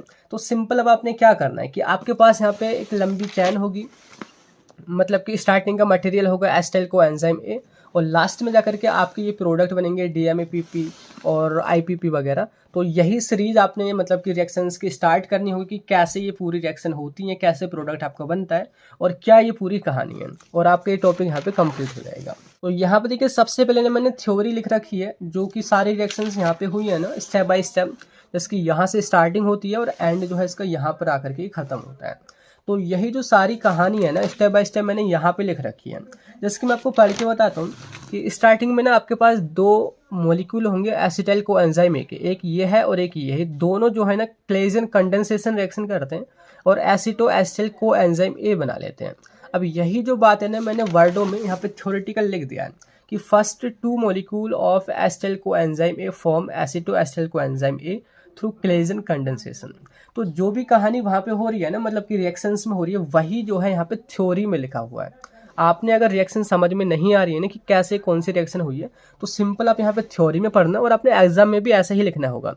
थोड़ी बहुत आपने थ्योरी मतलब कि पेज भी तो भरने होंगे ना अगर 7 मार्क्स में आता है तो इस तरीके से पहले यहाँ पे थ्योरी लिखी हुई है, ठीक है। पर आपने थ्योरी को बिल्कुल रटना नहीं है, आपने ना कॉन्सेप्ट से चीज़ों को याद रखना है। तो यहाँ पे देखिए थ्योरी वैसे आप देख सकते हैं, अगर आपने लिखना हो तो यहाँ पे मैं पॉज कर लेना वीडियो को। तो स्टार्टिंग करते हैं हम यहाँ से कि आपका जो रिएक्टेंट है ना वो दो है एसिटाइल कोएंजाइम ए और दूसरा ही मॉलिक्यूल है एसिटाइल कोएंजाइम ए। अब चीज़ों को ना थोड़ा समझते हैं कि आखिर ये क्या है एसिटाइल कोएंजाइम ए, ये कहाँ से आया, यानी कि बनने का जो तरीका था वो तो पायरूवेट से आया था ग्लाइकोलाइसिस की मदद से, लेकिन इसके स्ट्रक्चर आपने एग्जाम के टाइम पे कैसे ध्यान रखनी है। तो इसकी जो स्ट्रक्चर है ना आप एसिटिक एसिड से याद रखो। एसिटिक एसिड आपने पढ़ा होगा, उसका सिंपल फॉर्मूला होता है CH3COOH। तो यहाँ पे जो एसिटिक एसिड है ना जिसकी CH3 C double bond OOH, अब यहाँ पे सिंपल इसकी स्ट्रक्चर मैच करो, CH3 C double bond O और यहाँ पे OH को हटा करके यहाँ पे SCOA यानी कि को एंजाइम ए यहाँ पे लगा हुआ है। अब ये को एंजाइम क्या होता है, देखिए यहाँ पे जो रिएक्शन होती है ना ये ना एक एंजाइम की मदद से होती है, ठीक है। ठीक है, एंजाइम और को एंजाइम में बहुत अंतर है। एंजाइम यानी कि जो रिएक्शन को वहाँ पे कर रहा है, और को एंजाइम जो कि उस एंजाइम की एक्टिविटी को अफेक्ट कर रहा है, तो घटा देता है या बढ़ा देता है। क्लियर हुआ? तो एसिटाइल कोएंजाइम ए कहने का क्या मतलब है, आप ऐसे बोल सकते हैं active form of acetic acid या एक्टिव फॉर्म ऑफ एसीटेट। मतलब कि अगर कोएंजाइम या को फैक्टर यहाँ पे जुड़ा पड़ा है एसिटिक एसिड में, तो ये जो है ना उसके एक्टिव फॉर्म है। तो जब आप दो एसिटाइल कोएंजाइम ए को दोनों को रिएक्ट करते हैं तो वहाँ पे ना क्लेसन कंडेंसेशन रिएक्शन की मदद से वो एसिटो एसिटाइल कोएंजाइम ए बना लेते हैं, ठीक है। आगे मैं आपको रिएक्शन बताऊँ ना, उससे पहले ना मैं थोड़ी सी पुरानी चीज़ों को ना कनेक्ट करने की कोशिश करूँगा, और आपको ना एक चीज़ बहुत यहाँ पे मतलब कि रिकॉल करने में आसानी हो जाएगी कि आपने देखिए सिलेबस में देखना फार्माकोलॉजी में ही जाना, आपकी यूनिट फर्स्ट में ना यहाँ पे एंटी हाइपरलिपिडेमिक ड्रग आपने पढ़ी होंगी। एंटी हाइपरलिपिडेमिक ड्रग आपने अगर कोलॉजी को कवर करा हो यूनिट फर्स्ट को, तो यहाँ पे ना 4-5 टाइप की होती थी, जैसे कि HMG coenzyme A reductase inhibitor, fibric acid derivative, bile acid sequestrant. तो हमने ना पहली वाली पे फोकस देना है, HMG coenzyme A reductase inhibitor. तो इसका जो मोड ऑफ एक्शन है ना वो यहीं से है। अभी थोड़ा ना आप देखो कनेक्ट करना, वेट करो थोड़ा 2-4 मिनट का। देखिए स्टार्टिंग इसकी होती है एसिटाइल कोएंजाइम ए से ही। एसिटाइल कोएंजाइम ए से जो है यहाँ पे एसिटो एसिटाइल कोएंजाइम ए बनता है। किसकी मदद से बनता है? एसिटो एसिटाइल कोएंजाइम ए थायोस एंजाइम की मदद से। तो यहाँ पे भी देखो यही तो हो रहा है, एसिटाइल कोएंजाइम ए है, फिर आपका एसिटो एसिटाइल कोएंजाइम ए बन गया। अब फर्दर क्या होता है, यहाँ पे जो है इससे बनता है HMG कोएंजाइम ए, ठीक है। फिर बनता है आपको मेबोलिनेट या बोले तो मेबोलोनिक एसिड। तो आगे देखो कि यहाँ पे भी क्या हो रहा है, एसिटो एसिटाइल कोएंजाइम ए से आपका HMG कोएंजाइम ए बन रहा है, फिर यहाँ पे क्या रिडक्शन होने के बाद में क्या बन रहा है, मेबुलिनिक एसिड बन रहा है, ठीक है। उसके बाद में फर्दर यहाँ पे कई चीज़ें बन रही हैं और लास्ट में जाके यहाँ पे क्या बनता है, स्क्वेलिन बनता है। स्क्वेलिन यानी कि एक तरह का हमारा स्टेरॉइड होता है, यहाँ पे उससे कोलेस्ट्रॉल एर्गोस्ट्रॉल वगैरह बनते हैं। तो स्क्वेलिन भी हमारा एंड में जाकर के बनेगा, क्योंकि वहाँ पे पूरी स्ट्रक्चर हमने नहीं बताई, लेकिन यहाँ पे देखिए स्क्वेलिन आपका लास्ट में जाके बनेगा। मतलब कि जो आपने एंटी हाइपरलिपिडेमिक ड्रग का जो मोड ऑफ एक्शन समझा था ना, वो यहाँ पे कनेक्टेड है थोड़ा, तो मैंने इसलिए बता दिया ताकि आपको याद दोबारा से मतलब कि अच्छी तरीके से रह सकें। तो अब समझते हैं यहाँ पे रिएक्शन कैसे हुई है एसिटाइल कोएंजाइम ए में और दूसरे एसिटाइल कोएंजाइम ए में। यहाँ पे हो रहा है क्लेजन कंडेंसेशन। देखिए कंडेंसेशन मतलब क्या होता है, मतलब कि कंडेंस हो जाना, एक दूसरे में मिल जाना, आप ऐसे समझ सकते हैं। अब ये क्लेजन कंडेंसेशन एक स्पेशल टाइप की रिएक्शन होती है जो कि दो ऐसे कंपाउंड के बीच में होती है, तो कार्बोनिल कंपाउंड होते हैं। जैसे कि यहाँ पे C डबल बॉन्ड ओ यहाँ पे कार्बोनिल ग्रुप है। तो जब भी ये एक दूसरे से कंडेंस होते हैं तो यहाँ पे ये जो को फैक्टर जो लगा हुआ है को एंजाइम ए, ये एक यहाँ से रिमूव हो जाएगा। सिंपल देखो CH3 C double bond O और एक हमने इसको रिमूव किया, बाकी CH2 C double bond O SCOA यानी कि को एंजाइम N। तो ये आपका बनेगा एसिटो एसिटाइल को एंजाइम ए। और यहाँ पे देखिए जैसे हमारा एसिटो एसिटाइल को एंजाइम ए बनता है तो इसकी जो रिएक्शन है ना हम फर्दर उसी से कराते हैं एसिटाइल को एंजाइम ए के तीसरे मोलिक्यूल से, है ना। मैंने यहाँ पे plus acetyl co enzyme A ऐसे करके यहाँ पे दिखा रखा है। जैसे ही ये रिएक्शन होती है तो सिंपल इसी स्ट्रक्चर में आप एक और ये वाला ग्रुप ऐड कर दो, तो जैसे ही ऐड होगा ना आपका बनता है HMG को एंजाइम ए। तो सेम वही आप ध्यान रखना जैसे कि आपने एंटी हाइपरलिपिडेमिक ड्रग में पढ़ा था। तो इसकी फुल फॉर्म होती है हमारी बीटा हाइड्रोक्सी बीटा मिथाइल ग्लूटाइरिल को एंजाइम ए। और इस रिएक्शन का जो नेम है ना वो हमारा एल्डोल रिएक्शन कहा जाता है। क्लियर हो गया। अब इसके बाद में देखिए यहाँ पे है रिडक्शन होता है। रिडक्शन कहने का मतलब क्या है, एडिशन ऑफ हाइड्रोजन, ऑक्सीजन को हटा करके हाइड्रोजन ऐड कर दो, उसी को हम रिडक्शन बोलते हैं, जो कि एक एंजाइम की मदद से होगा जो कि आपका HMG को एंजाइम ए रिडक्टेज। तो सिंपली देखिए यहाँ पे हर एक के पास हाइड्रोजन है, सिंपल यहाँ पे हाइड्रोजन नहीं है, यहाँ पे हाइड्रोजन नहीं, यहाँ पे आपने हाइड्रोजन को ऐड कर देना है। देखो COH CH2 COH CH3 CH2 और CH2OH। यहाँ पे देखिए C जो है, अब यहाँ पे हमने डबल बॉन्ड को हटाया और दो हाइड्रोजन ऐड कर दिए और को एंजाइम को भी हमने हटाया और यहाँ पे हाइड्रोक्साइड ग्रुप ऐड कर दिया। तो ये जो ना आपका मेबुलिनिक एसिड कहा जाएगा। और यहाँ पे देखिए जैसे हमारा मेबुलिनिक एसिड बन जाएगा तो उसके बाद होता है फॉस्फोराइलेशन। फॉस्फोराइलेशन का कहने का मतलब है कि एडिशन ऑफ फॉस्फेट ग्रुप। तो यहाँ पे ना दो फॉस्फेट ग्रुप ऐड होते हैं। तो सिंपल देखिए स्ट्रक्चर में कुछ भी चेंजिंग नहीं है, जहाँ पे हाइड्रोजन है ना ये लास्ट वाला, इसको यहाँ पे हटाया और हमने यहाँ पे दो फॉस्फेट ग्रुप यहाँ पे ऐड कर दिए। तो इसको हम बोलेंगे मेबुलिनिक एसिड डाईफॉस्फेट या पायरोफॉस्फेट। देखिए आपने डाई का यूज़ कर लो या पायरो वर्ड का पायरो प्रीफिक्स का यूज़ कर लो, तो दोनों एक ही बात है। मेबुलिनिक एसिड पायरोफॉस्फेट कह लो या मेबुलिनिक एसिड डाईफॉस्फेट कह लो। तो ये जो है आपका कब होता है, फॉस्फोराइलेशन के बाद ये बन जाता है, ठीक है। अब इसमें देखिए हम करेंगे डीकार्बोक्सिलेशन और यहाँ से हमारा वाटर रिमूव होगा। डीकार्बोक्सिलेशन का मतलब होता है कि CO2 का बाहर निकलना और यहाँ पे वाटर भी बाहर निकलेगा। तो CO2 हमारा CO2 इस तरीके से निकल जाएगा, वाटर हमारा HO और H यानी कि H2O इस तरीके से निकल जाएगा। बचा हमारा CH2 CH3 CH2O इस तरीके से। तो CH2 हमारा यहाँ पे है, तो जब इसकी वैलेंसी कम होगी तो इसको डबल बॉन्ड यहाँ पे बनाना पड़ेगा कार्बन के साथ में। तो कार्बन के साथ में इसने डबल बॉन्ड बनाया, बाकी CH3 हमारा इधर है, CH2 CH2O PP यानी कि दोनों फॉस्फेट ग्रुप आपके यहाँ पर है। तो यहाँ पे सबसे पहला जो आपका जो प्रोडक्ट जो हमारा बनने वाला था IPP, यानी कि आप कैसे याद रखो, इंडियन फार्माकोपिया करके या इंस्पेक्टर करके कैसे भी, तो IPP हमारे यहाँ पे बनता है। आपने इसको इस तरीके से स्ट्रक्चर में भी दिखा सकते हैं, इसकी CH2 डबल बॉन्ड, यहाँ पे आपका कार्बन है, यहाँ पे CH3 है जो कि ये वाला आपका CH3 है, बाकी यहाँ पे CH2 और OPP।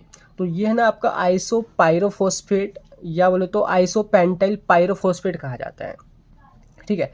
आइसोपेंटाइल पाइरोफॉस्फेट कहें या आइसोपेंटाइल डाईफॉस्फेट कहें, क्योंकि यहाँ पे भी दो फॉस्फेट ग्रुप हैं, ठीक है। तो ये देखोगे आप काउंट करोगे ना 1 2 3 4 5, यहाँ पे ना 5 कार्बन कंटेनिंग मोलिक्यूल है। तो यहाँ पे जो वर्ड आ रहा है ना पेंटा, ये 5 कार्बन की वजह से आ रहा है। और आइसो जो प्रीफिक्स जो यूज़ हो रहा है वो यहाँ पे लास्ट कार्बन, यहाँ पे जो आप कार्बन लास्ट सेकंड कार्बन पे आपका मिथाइल ग्रुप है ना, इस वजह से इसका यहाँ पे हम प्रीफिक्स यूज़ कर रहे हैं आइसो। तो ये ना 5 कार्बन कंटेनिंग पहला मोलिक्यूल हमारा बन गया IPP। अब उसके बाद देखिए होता है यहाँ पे होता है आइसोमराइजेशन। एक हमारा एंजाइम है आइसोमरेज एंजाइम, जो कि इसको ना दूसरे आइसोमर में कन्वर्ट कर देता है, जो कि इसका आइसोमर है DMAPP। मतलब कि दोनों की स्ट्रक्चर ना सेम ही है, बस इसमें ना थोड़ा बॉन्ड का इधर से उधर ये हो जाता है, मतलब कि आइसोमराइजेशन यहाँ पे हो जाता है। सिंपल ये जो डबल बॉन्ड है ना, इसको आप आगे शिफ्ट कर दो, यहाँ पे सिंगल बॉन्ड रखो, यहाँ पे डबल बॉन्ड शिफ्ट कर दो, तो यहाँ पे आइसोमर इसका दूसरा बन जाएगा, जिसकी CH3 यहाँ पे पहले डबल बॉन्ड था वो हमने आगे शिफ्ट कर दिया। बाकी ये सारा कुछ सेम है, या आप स्ट्रक्चर में इस तरीके से दिखा दो। तो ये हमारा DMAPP कहा जाएगा। DMAPP का मतलब है डाई मिथाइल एलाइल पायरोफॉस्फेट। यहाँ पे देखिए डाई मिथाइल कहने का मतलब है कि यहाँ पे जो कार्बन है उसे 2 मिथाइल ग्रुप अटैच है, और यहाँ पे जो कार्बन के बीच में डबल बॉन्ड है ना, इनके CH2 डबल बॉन्ड, तो इसको हमने एलाइल भी बोलते हैं, एलाइल ग्रुप। तो डाई मिथाइल एलाइल पायरोफॉस्फेट यानी कि 2 फॉस्फेट ग्रुप है, या बोलते डाई फॉस्फेट है। क्लियर हो गया। तो हमारे जो ना यहाँ पे लास्ट के प्रोडक्ट बन गए हैं दोनों, मतलब कि IPP एंड DMAPP। अब यही दोनों ना एक दूसरे के साथ में रिएक्ट करेंगे, मतलब कि एक दूसरे के साथ जुड़ेंगे, और एक न्यू मतलब कि आप बोल सकते हैं सेकेंडरी मेटाबोलाइट यहाँ पे बनने लगेंगे। तो ये भी 5 कार्बन का कंटेनिंग मॉलिक्यूल है, ये भी इसके अंदर भी 5 कार्बन ही है। तो 5 और 5 कार्बन यानी कि दोनों मिलकर के 10 कार्बन का पहला एक हमारा सेकेंडरी मेटाबोलाइट बनाएंगे। तो सिंपल देखो यहाँ पे क्या है, ये आपका अभी था DMAPP, अब इसमें हमने एक और IPP ऐड किया। IPP कहने का मतलब है यानी कि यही वाला मॉलिक्यूल हमने ऐड किया। जैसे यहाँ पे IPP ऐड होता है तो यहाँ पे 10 कार्बन का एक हमारा मॉलिक्यूल बनता है, इंटरमीडिएट बनता है, जिसको हम C10 यूनिट बोलते हैं। इसका जो नेम है ना वो होता है GPP यानी कि गैनारिल पायरोफॉस्फेट। तो सिंपल कुछ नहीं है, जो ये स्ट्रक्चर थी ना ये वाली, इसी में आप एक और ग्रुप ऐड कर दो IPP का, तो स्ट्रक्चर आपकी कुछ इस तरीके से नजर आएगी। तो इसको ना हम बोलते हैं मोनोटर्पिनोइड। मतलब कि अगर टर्पीन आपने बनाने हैं तो उसमें कम से कम 10 कार्बन होते हैं, जो कि 10 कार्बन कैसे बनते हैं, 5 कार्बन DMAPP से आते हैं और 5 कार्बन IPP से आते हैं, दोनों मिलकर के आपके बनाते हैं मोनोटर्पीन। और कई सारे जब मोनोटर्पीन जुड़ जाते हैं तो डाइटर्पीन बनता है, ट्राइटर्पीन बनता है, टेट्राटर्पीन बनता है। ठीक है, तो सिंपल कुछ नहीं है, बार बार आप 1 IPP जोड़ते जाओ, जिसकी अभी यहाँ पे 10 थे इसमें कार्बन, अब एक और IPP आपने जोड़ा, यहाँ पे 15 कार्बन हो गए। जैसे ही 15 कार्बन होंगे तो इसका नेम हो जाएगा फार्नेसिल पायरोफॉस्फेट, और इसको हम सस्क्यूटर्पीन बोलते हैं। देखिए सस्क्यूटर्पीन का जो ना क्वेश्चन GPAT में आया था कि how much carbon content in how much carbon present in sesquiterpene, तो यहाँ पे 15 ऑप्शन में था, तो यहाँ पे ना 15 कार्बन का जो भी हमारे यहाँ पे मॉलिक्यूल बनता है ना उसको हम बोलते हैं सस्क्यूटर्पीन। हमने एक और IPP अगर ऐड किया तो यहाँ पे हमारा 20 कार्बन कंटेनिंग मॉलिक्यूल बनेगा, जिसको हमने डाइटर्पिनोइड भी बोल सकते हैं। देखिए 10 कार्बन वाला हमारा मोनोटर्पिनोइड था तो डबल हो गए यानी कि डाइटर्पिनोइड, अगर हमारे ट्रिपल हो गए यानी कि ट्राइटर्पिनोइड, अगर हमारे मतलब कि 40 हो गए मतलब कि टेट्राटर्पिनोइड। ठीक है, तो ये जो है वही हमारे टर्पिनोइड हैं जो कि हमारे सिलेबस में दे रखे हैं, जिसकी मैं आपको फार्माकोग्नोसी में दिखा देता हूँ, जिसकी यहाँ पे आपका ट्राइटर्पिनोइड दे रखे हैं, ट्राइटर्पिनोइड जिसकी लिक्विडाइज और ये हमारा डिजिटलिस वगैरह। तो ये सिंपल क्या है, इनकी मेडिसिनल वैल्यू होती है। ऐसे यहाँ पे देखोगे टर्पिनोइड, मेंथोल सिट्रल, आर्टिमिसिन वगैरह, तो इनकी मेडिसिनल वैल्यू होती है। क्लियर हो गया। और यहाँ पे जो C15 वाला जो था मतलब कि फार्नेसिल, अगर हम इसको डबल कर दें डायरेक्टली तो उससे हमारा स्क्वेलिन बनता है, और यहाँ पे जो स्क्वेलिन है ना इसी से हमारे स्टेरॉइड वगैरह बनते हैं। तो इस तरीके से ना ये हमारे सारे सेकेंडरी मेटाबोलाइट हैं जो कि किन से मिलकर बनते हैं, DMAPP से मिलकर बनते हैं और IPP से मिलकर बनते हैं। तो इस तरीके से जो ना ये जो हमारा पाथवे जो होता है एसिटेट पाथवे, तो इतने सारे स्टेरॉइड आपको सेकेंडरी मेटाबोलाइट आपको यहाँ पे मिलते हैं। बाकी इनकी जो थ्योरी है ना देखिए बारी बारी से आप यहाँ पे पढ़ लेना, जिसकी मैं आपको दिखा देता हूँ, आप नोट भी कर सकते हैं। यहाँ पे इस तरीके से जो यहाँ पे सारी रिएक्शन हुई है ना उनकी थ्योरी यहाँ पे लिखी हुई है, आप वीडियो को पॉज करके यहाँ पे लिख सकते हैं। यहाँ पे इस तरीके से ख़त्म होता है कि लास्ट में आपको C15, C20, C25, C30, C40 इस तरीके से आपको यहाँ पे सेकेंडरी मेटाबोलाइट मिलते हैं। क्लियर हो गया। तो यहाँ पे देखिए अभी तक आपने जो आपकी यूनिट फर्स्ट है ना उसके सारे इंपॉर्टेंट क्वेश्चन जो कि लॉन्ग थे आपने यहाँ पे कवर कर लिए हैं। एंड बाकी देखिए मैंने यहाँ पे हाईलाइट कर रखा है कि जो अदर जो क्वेश्चंस है ना वो शॉर्ट इंपॉर्टेंट क्वेश्चंस में सेलेक्ट कर लिए गए हैं। आप उस वीडियो को जैसे ही देखेंगे बाकी जो छोटे छोटे टॉपिक यहाँ पे छूट गए ना वहाँ पे कवर हो जाएंगे। अब देखिए अभी मैं आपको ओवरव्यू अगर यहाँ पे दूँ, जो समरी अगर यहाँ पे निकल के आती है वो ये है कि यूनिट फर्स्ट में जो बताया गया है ना वो मेटाबॉलिक पाथवे के बारे में बताया गया है, जो कि ओवरऑल यहाँ पे आपने कवर करे थे।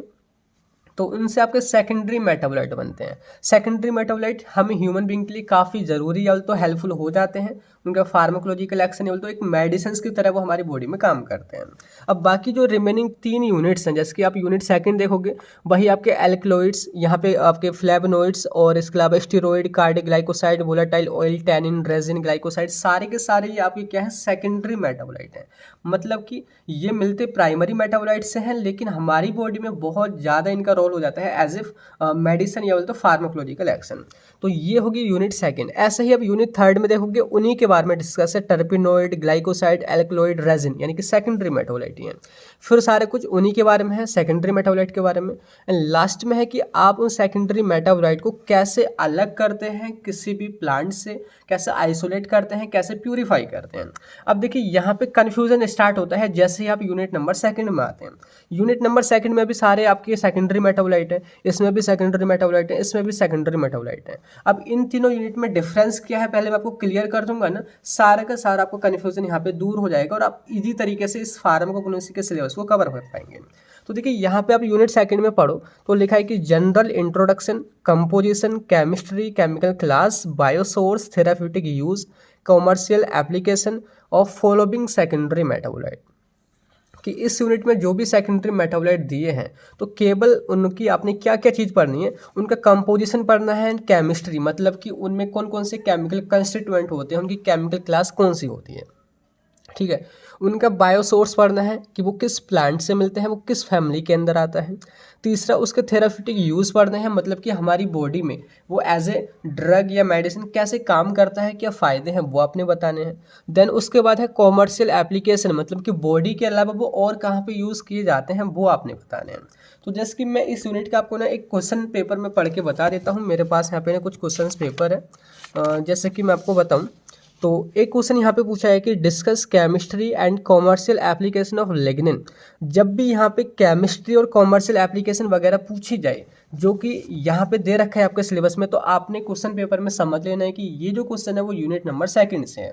जैसे कि यहाँ पे आपका लिग्निन जो है उसके आपने केमिस्ट्री और यहाँ पे कॉमर्शियल एप्लीकेशन जो इसमें दे रखी है वो आपने यहाँ पे कवर करनी है, ठीक है। ऐसे ही मैं अगर आपको दूसरा क्वेश्चन यहाँ पे पढ़ के बताऊँ तो यहाँ पे देखिए right composition, chemistry class and therapeutic use of Pterocarpus. तो यहाँ पे देखिए टेरोकार्पस की भी सेम वही चीज़ पूछी, chemistry, chemical class and commercial application, जो कि टेरोकार्पस आपका यहाँ पे दे रखा है, ठीक है। अब ऐसे ही अगर हम बात करें जो आपकी जो यूनिट थर्ड है ना, उसमें क्या क्या चीज़ पूछी जाती है। देखिए यहाँ पे लिखा है कि isolation, identification and analysis of phyto constituent, कि कुछ हमारे केमिकल यानी कि फाइटो कंस्टिट्यूएंट जो कि आपको पेड़ पौधों से मिलते हैं या उन्हीं से निकलते हैं, जो कि हमारे सेकेंडरी मेटाबोलाइट होते हैं, वो कैसे आइसोलेट किए जाते हैं, मतलब कि कैसे वो प्लांट से निकाले जाते हैं, कैसे वो आइडेंटिफाई किए जाते हैं, क्या क्या केमिकल टेस्ट है और उनकी एनालिसिस कैसे की जाती है। अगर क्वेश्चन ऐसे पूछा जाता है तो वो आपका यूनिट थर्ड का होगा। जैसे कि मैं आपको यहाँ पे दिखा देता हूँ, जैसे कि यहाँ पे है describe isolation and analysis of curcuma. जो कुरकुमा जो होता है, जो कि हल्दी से निकलता है, आपका फाइटो कंस्टिट्यूएंट है, उसका आपने आइसोलेशन करना है, उसकी एनालिसिस करनी है। तो अगर आइसोलेशन या फिर एनालिसिस आती है मतलब कि वो आपका यूनिट थर्ड का क्वेश्चन है, ठीक है। अब हम यूनिट फोर्थ की तरफ बढ़ते हैं तो यहाँ पे है देखिए industrial production, estimation and utilisation of following phyto constituent.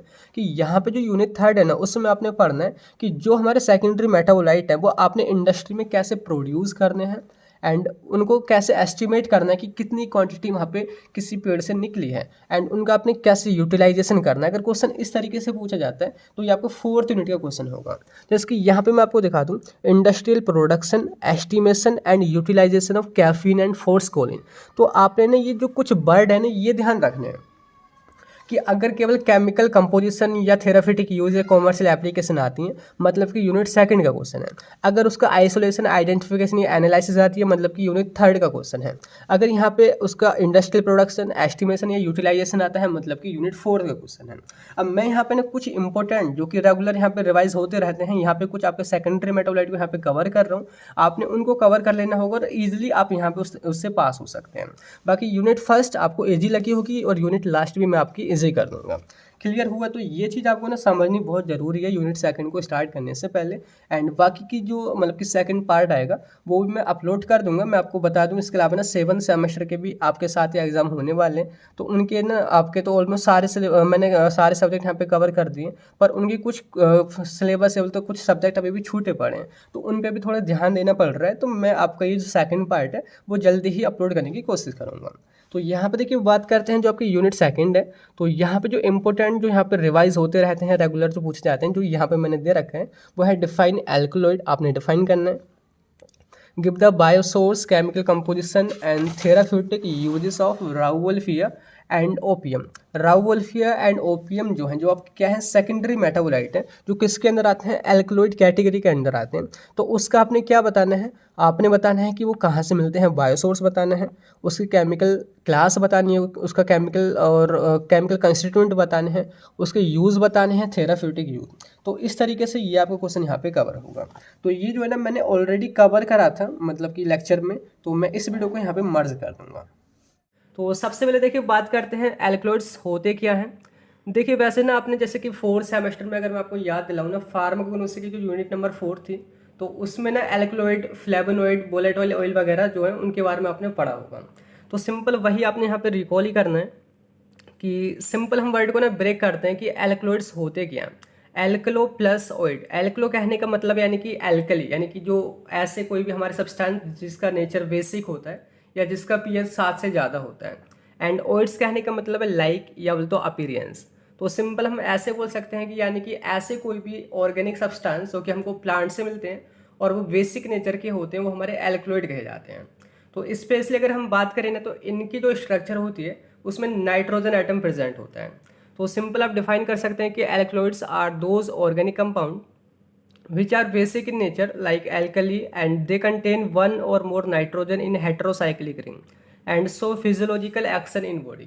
तो उनकी जो स्ट्रक्चर होती है ना उसमें नाइट्रोजन प्रेजेंट होता है और उसकी वजह से वो बेसिक भी होते हैं और ये जो है ना हमारी बॉडी में फार्माकोलॉजिकल एक्शन शो करते हैं।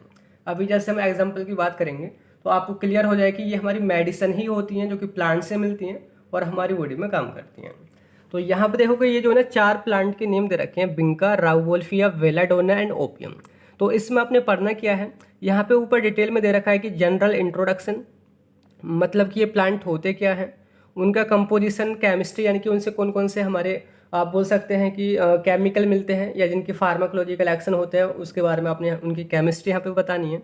बाकी बायोसोर्सेज यानी कि कहाँ से मिलते हैं, उनकी therapeutic uses and commercial application बतानी होगी। ठीक है, तो यहाँ पे ना हम सबको बारी बारी से देखेंगे, उससे पहले सिंपल आपने एल्कलॉइड को समझ लेना है। बाकी ये जो वर्ड है ना एल्कलॉइड, सबसे पहले प्रपोज किया था डब्ल्यू मेसनर, जो कि 1819 में एक साइंटिस्ट है, उन्होंने इसका जो वर्ड है उसका यूज़ किया था। बाकी ये जो एल्कलॉइड है हमारे सेकेंडरी मेटाबोलाइट होते हैं। सेकेंडरी मेटाबोलाइट क्या है, प्राइमरी मेटाबोलाइट क्या है, ये हम सारा अच्छे से ना यूनिट नंबर 1 में कवर कर चुके हैं। तो सारी पिछली वीडियोज़ को आप जरूर से देख लेना, तभी आपको सारा कुछ यहाँ पे समझ आने वाला है। ठीक है, तो यहाँ पे देखिए, यहाँ पे मैंने लिख रखा है कि टाइप्स ऑफ एल्कलॉइड। एल्कलॉइड कितने टाइप के होते हैं, तो अगर हम स्ट्रक्चर के बेसिस पे देखें ना, ये 2 टाइप के होते हैं, heterocyclic alkaloid and non heterocyclic alkaloid. तो यहाँ पे देखिए सबसे पहले हम बात करते हैं हेटेरोसाइक्लिक एल्कलॉइड, यानी कि ऐसे एल्कलॉइड जिनकी जो स्ट्रक्चर होती है उसमें हेटेरोसाइक्लिक रिंग होती है।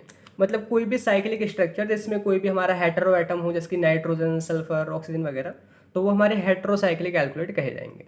एग्जाम्पल इसके मॉर्फिन है, क्यूनिन है, कैफीन है, निकोटीन है, ये इसके एग्जाम्पल है। बाकी सेकंड हमारे नॉन हेटेरोसाइक्लिक कंपाउंड या तो एल्कलॉइड। तो ये ना हमारे ऐसे एल्कलॉइड होते हैं जिनकी स्ट्रक्चर में जो है ना हेटेरोसाइक्लिक रिंग नहीं होती है, मतलब कि सारे कार्बन कार्बन ही होते हैं। एग्जाम्पल इसके इफेड्रीन है, कोल्चिसिन है एंड कॉनिसिन है। तो ये है आपके एल्कलॉइड और उनका क्लासिफिकेशन। और इसके अलावा देखिए इसको ना आप और भी तरीकों से क्लासीफाई कर सकते हैं, लेकिन यहाँ पे जो आपने फोकस करना है ना, वो यहाँ पे जो आपके प्लांट दे रखे हैं, विंका, राउवोल्फिया, वेलाडोना, ओपियम, तो उन सभी के देखिए कंपोजिशन, उनकी केमिस्ट्री, उनके बायोसोर्सेज, उनके थेराप्यूटिक यूजेस वगैरह के बारे में बात करनी है। सेकंड की बात करते हैं वो है राउवोल्फिया। तो राउवोल्फिया की बात करें, इसका जो सिनोनेम है उसको हम राउवोल्फिया रूट भी बोलते हैं, और जो अदर जो नेम अगर हम हिंदी की बात करें इसको ना सर्पगंधा बोलते हैं। सर्पगंधा बोले तो इसकी जो रूट जो होती है ना, मतलब कि जड़ें जो होती हैं वो सांप की तरह होती हैं, मतलब कि उनकी कुछ स्ट्रक्चर मिलती जुलती होती है, तो इसको हम स्नेक रूट या सर्पगंधा बोलते हैं। और इसको छोटा चांद भी बुलाते हैं और सरपेंटिना रूट के नेम से भी जानते हैं। तो ये है इसके सिनोनिम। और इसके बाद देखिए हम बात करते हैं बायोलॉजिकल सोर्स के बारे में। तो इसका जो प्लांट जो होता है उसका जो हमारा साइंटिफिक नेम है वो है राउवोल्फिया सरपेंटिना एंड फैमिली जो है वो है एपोसाइनेसिया। तो ये दो चीज़ तो आपने जरूर से ध्यान रखनी है। सिंपल 2 मार्क्स में पूछ लेते हैं कि राउवोल्फिया किस फैमिली से बिलोंग करता है, किस प्लांट से ऑब्टेन होता है। तो सिंपल वो आपने पूरा मतलब कि साइंटिफिक नेम बताना होगा। तो यह है इसका बायोलॉजिकल सोर्स। बात करते हैं जियोग्राफिकल सोर्स, मतलब कि कहाँ कहाँ ये मिल जाता है। तो rauwolfia are found in tropical region of Asia, America and Africa.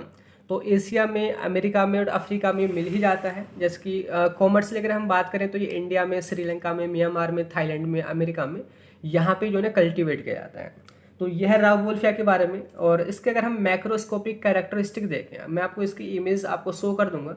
तो यहाँ पे आप देखोगे ना, मतलब कि किस कलर का दिखता है ये, इसके पत्ते, इसकी जड़ें वगैरह, ये कैसी खुशबू देता है, ऑर्डर कैसी होती है, टेस्ट कैसा होता है, साइज कितना है, शेप कैसा है, वो सिंपल सी बातें लिखनी है। तो कलर की बात करें, अगर हम रूट की बात करें तो रूट का जो कलर जो होता है वो ग्रेस येलो होता है, ग्रेस येलो या फिर ब्राउन कलर का। एंड बाकी जो वुड, जो लकड़ी जो होती है वो पेल येलो कलर की होती है। ऑर्डर की बात करें तो ऑर्डर लेस होता है ये। टेस्ट की बात करें तो विटर होता है। साइज़ की बात करें तो अबाउट 10 to 18 सेंटीमीटर लंबा होता है, यानी कि 10 से 18 सेंटीमीटर लंबा, और 1 से 3 सेंटीमीटर डायमीटर में थोड़ा ही मोटा होता है।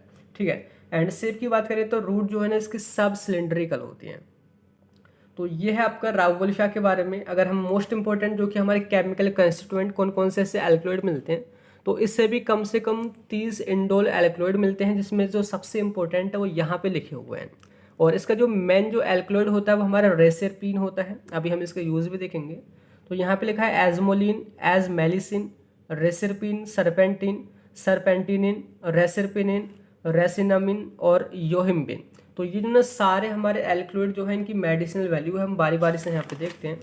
तो जो रेसरपिन जो होता है ना वो हमारा एंटी हाइपरटेंसिव होता है, मतलब कि अगर हम उसको ले लेते हैं तो ये हाई ब्लड प्रेशर को कम कर देगा। सेकंड है हमारे यहाँ पे एजमेलिसिन जो होता है वो कार्डियोवैस्कुलर जो डिसीज होती है, यानी कि हार्ट से रिलेटेड डिसीज, उनको ठीक करता है। और इसके बाद देखिए हम बात करते हैं नेक्स्ट पॉइंट, वो है rescinnamine is also used as anti hypertensive but it cause mental depression in higher dose. जो हमारा रेसिनामिन जो है उसको भी हम हाई ब्लड प्रेशर में यूज़ कर सकते हैं, लेकिन अगर उसकी हाई डोज हो जाती है तो उससे जो हमारा ब्रेन है वो जो है ना डिप्रेस हो सकता है। तो ये इसका साइड इफेक्ट है। बाकी जो हमारा डेस्पिरिडीन जो है वो एज ए सेडेटिव यानी कि ट्रैंक्युलाइजर के रूप में यूज़ किया जाता है, और इसको एज ए हम एंटी हाइपरटेंसिव के रूप में भी यूज़ करते हैं।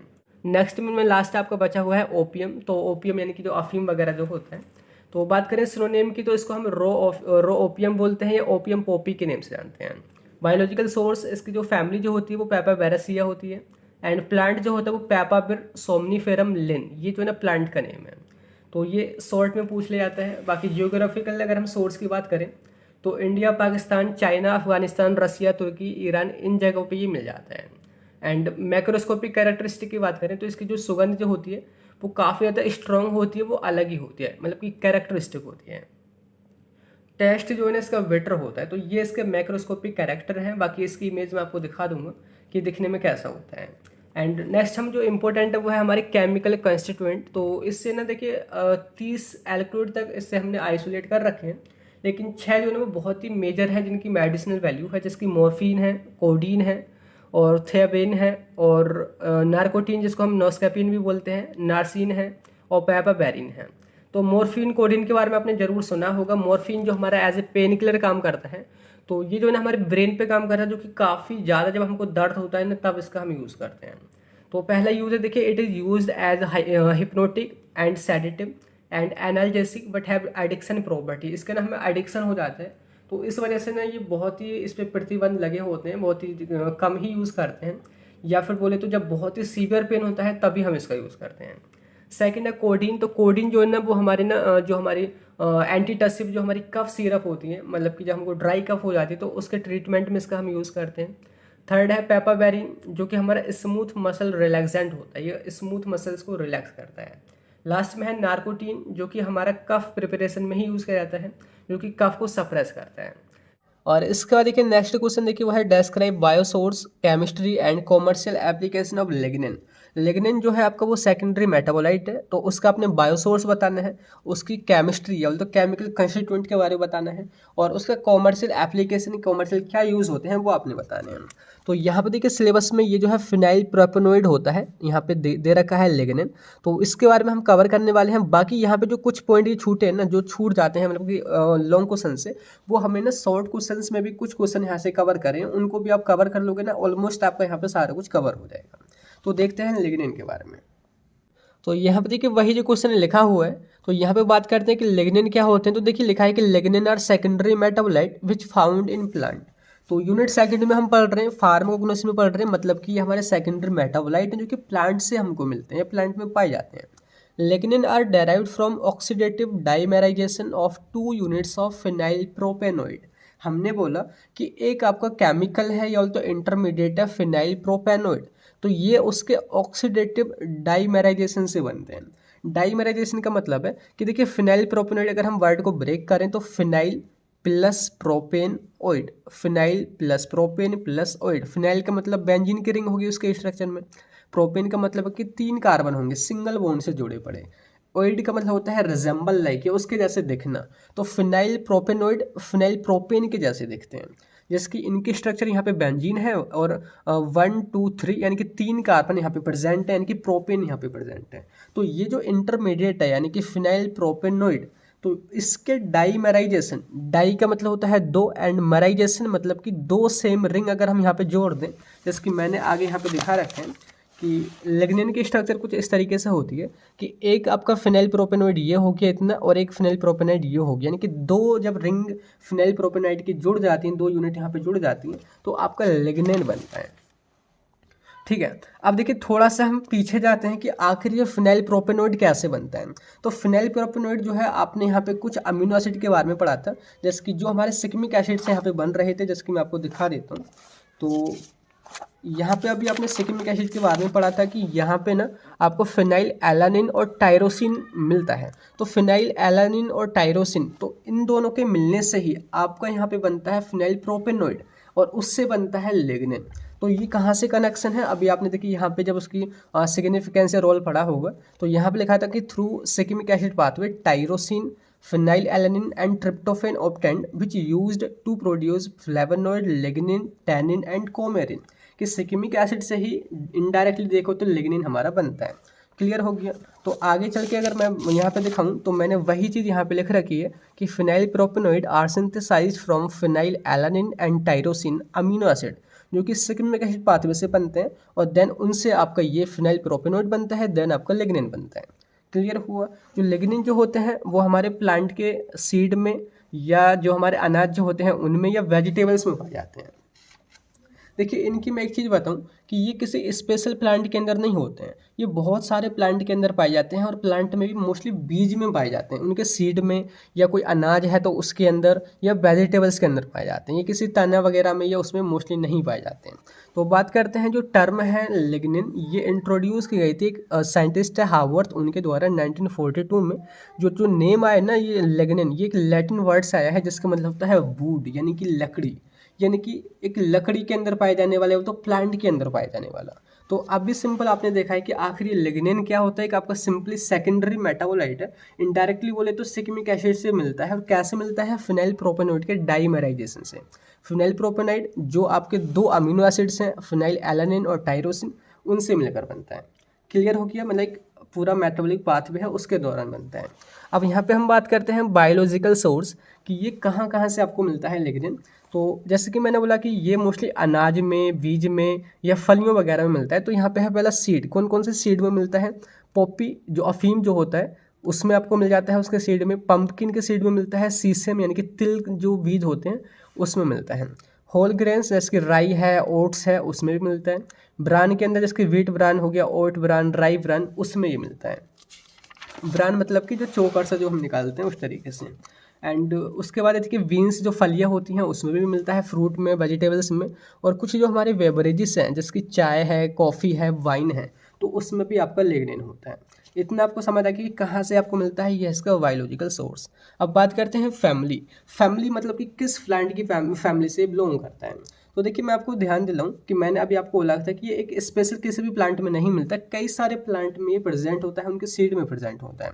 तो यहाँ पे लिखा है कि they are widely distributed in plant kingdom. ये प्लांट किंगडम के अंदर तो आते हैं, लेकिन ये more than 60 families of plant में प्रेजेंट होता है, लेकिन किसी स्पेशल प्लांट में नहीं होता। तो इसकी कोई आप स्पेशल यहाँ पे फैमिली भी नहीं लिख सकते हैं।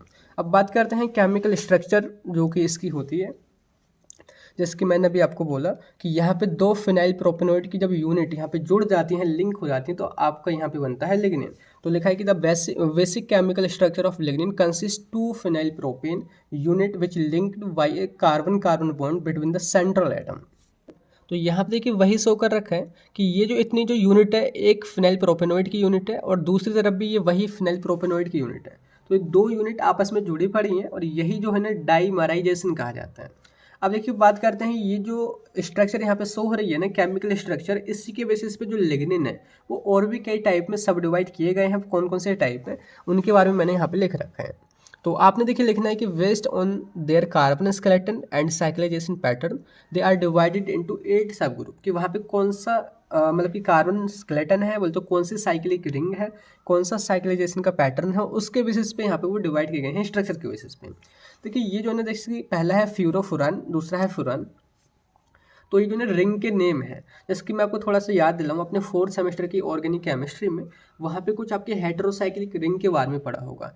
फ्यूरान जो होता है, जैसे कि फ्यूरान मतलब 5 मेंबर्ड रिंग होती है, उसमें एक हेटेरोएटम ऑक्सीजन प्रेजेंट होता है। तो ये जो फ्यूरान है अगर लिग्निन में प्रेजेंट है तो लिग्निन बन जाएगा आपका फ्यूरान लिग्निन टाइप। ऐसे ही अगर वहाँ पे दो फ्यूरान की रिंग प्रेजेंट है तो उस दो फ्यूरान के मिलने से बनता है फ्यूरोफ्यूरान। तो अगर वहाँ पे फ्यूरोफ्यूरान की रिंग प्रेजेंट है तो लिग्निन हो जाएगा फ्यूरोफ्यूरान लिग्निन। तो ऐसे ही यहाँ पे जो है आगे यहाँ पे क्लासिफिकेशन है कि अगर वहाँ पे डाई वेंजल ब्यूटेन है तो आपका जो लिग्निन हो जाएगा वो डाई वेंजल ब्यूटेन लिग्निन कहा जाएगा। ऐसे ही वहाँ पे डाई वेंजल ब्यूटाइड ब्यूटाइरोलैक्टोल है, अगर यहाँ पे लैक्टोल है तो वो कहा जाएगा आपको ये वाला लिग्निन। ऐसे ही आपका डाई वेंजाइल ब्यूटाइरोलैक्टोन्स है तो ये एक अलग टाइप का लिग्निन है। ऐसा ही एराइल टेट्रालीन है, एक एराइल नेफ्थलीन है, एक डाई बेंजोसाइक्लोऑक्टाडाइन्स है। तो यहाँ पे ये कौन सी रिंग वहाँ पे प्रेजेंट है उसके बेसिस पर क्लासिफिकेशन है। तो सिंपल आपने यहाँ पे नेम लिखने हैं।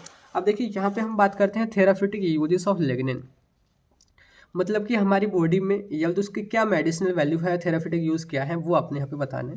पहला है कि एंटीऑक्सीडेंट, वो एज ए एंटीऑक्सीडेंट यूज़ किए जाते हैं। ऑक्सीडेंट, एंटीऑक्सीडेंट का मतलब है कि वो ऑक्सीडेशन नहीं होने देते हैं किसी भी चीज़ का, अगर आप बॉडी में लेते हैं या फिर कई बार आप किसी भी केमिकल किसी भी प्रोडक्ट में भी आप इनका यूज़ कर सकते हैं।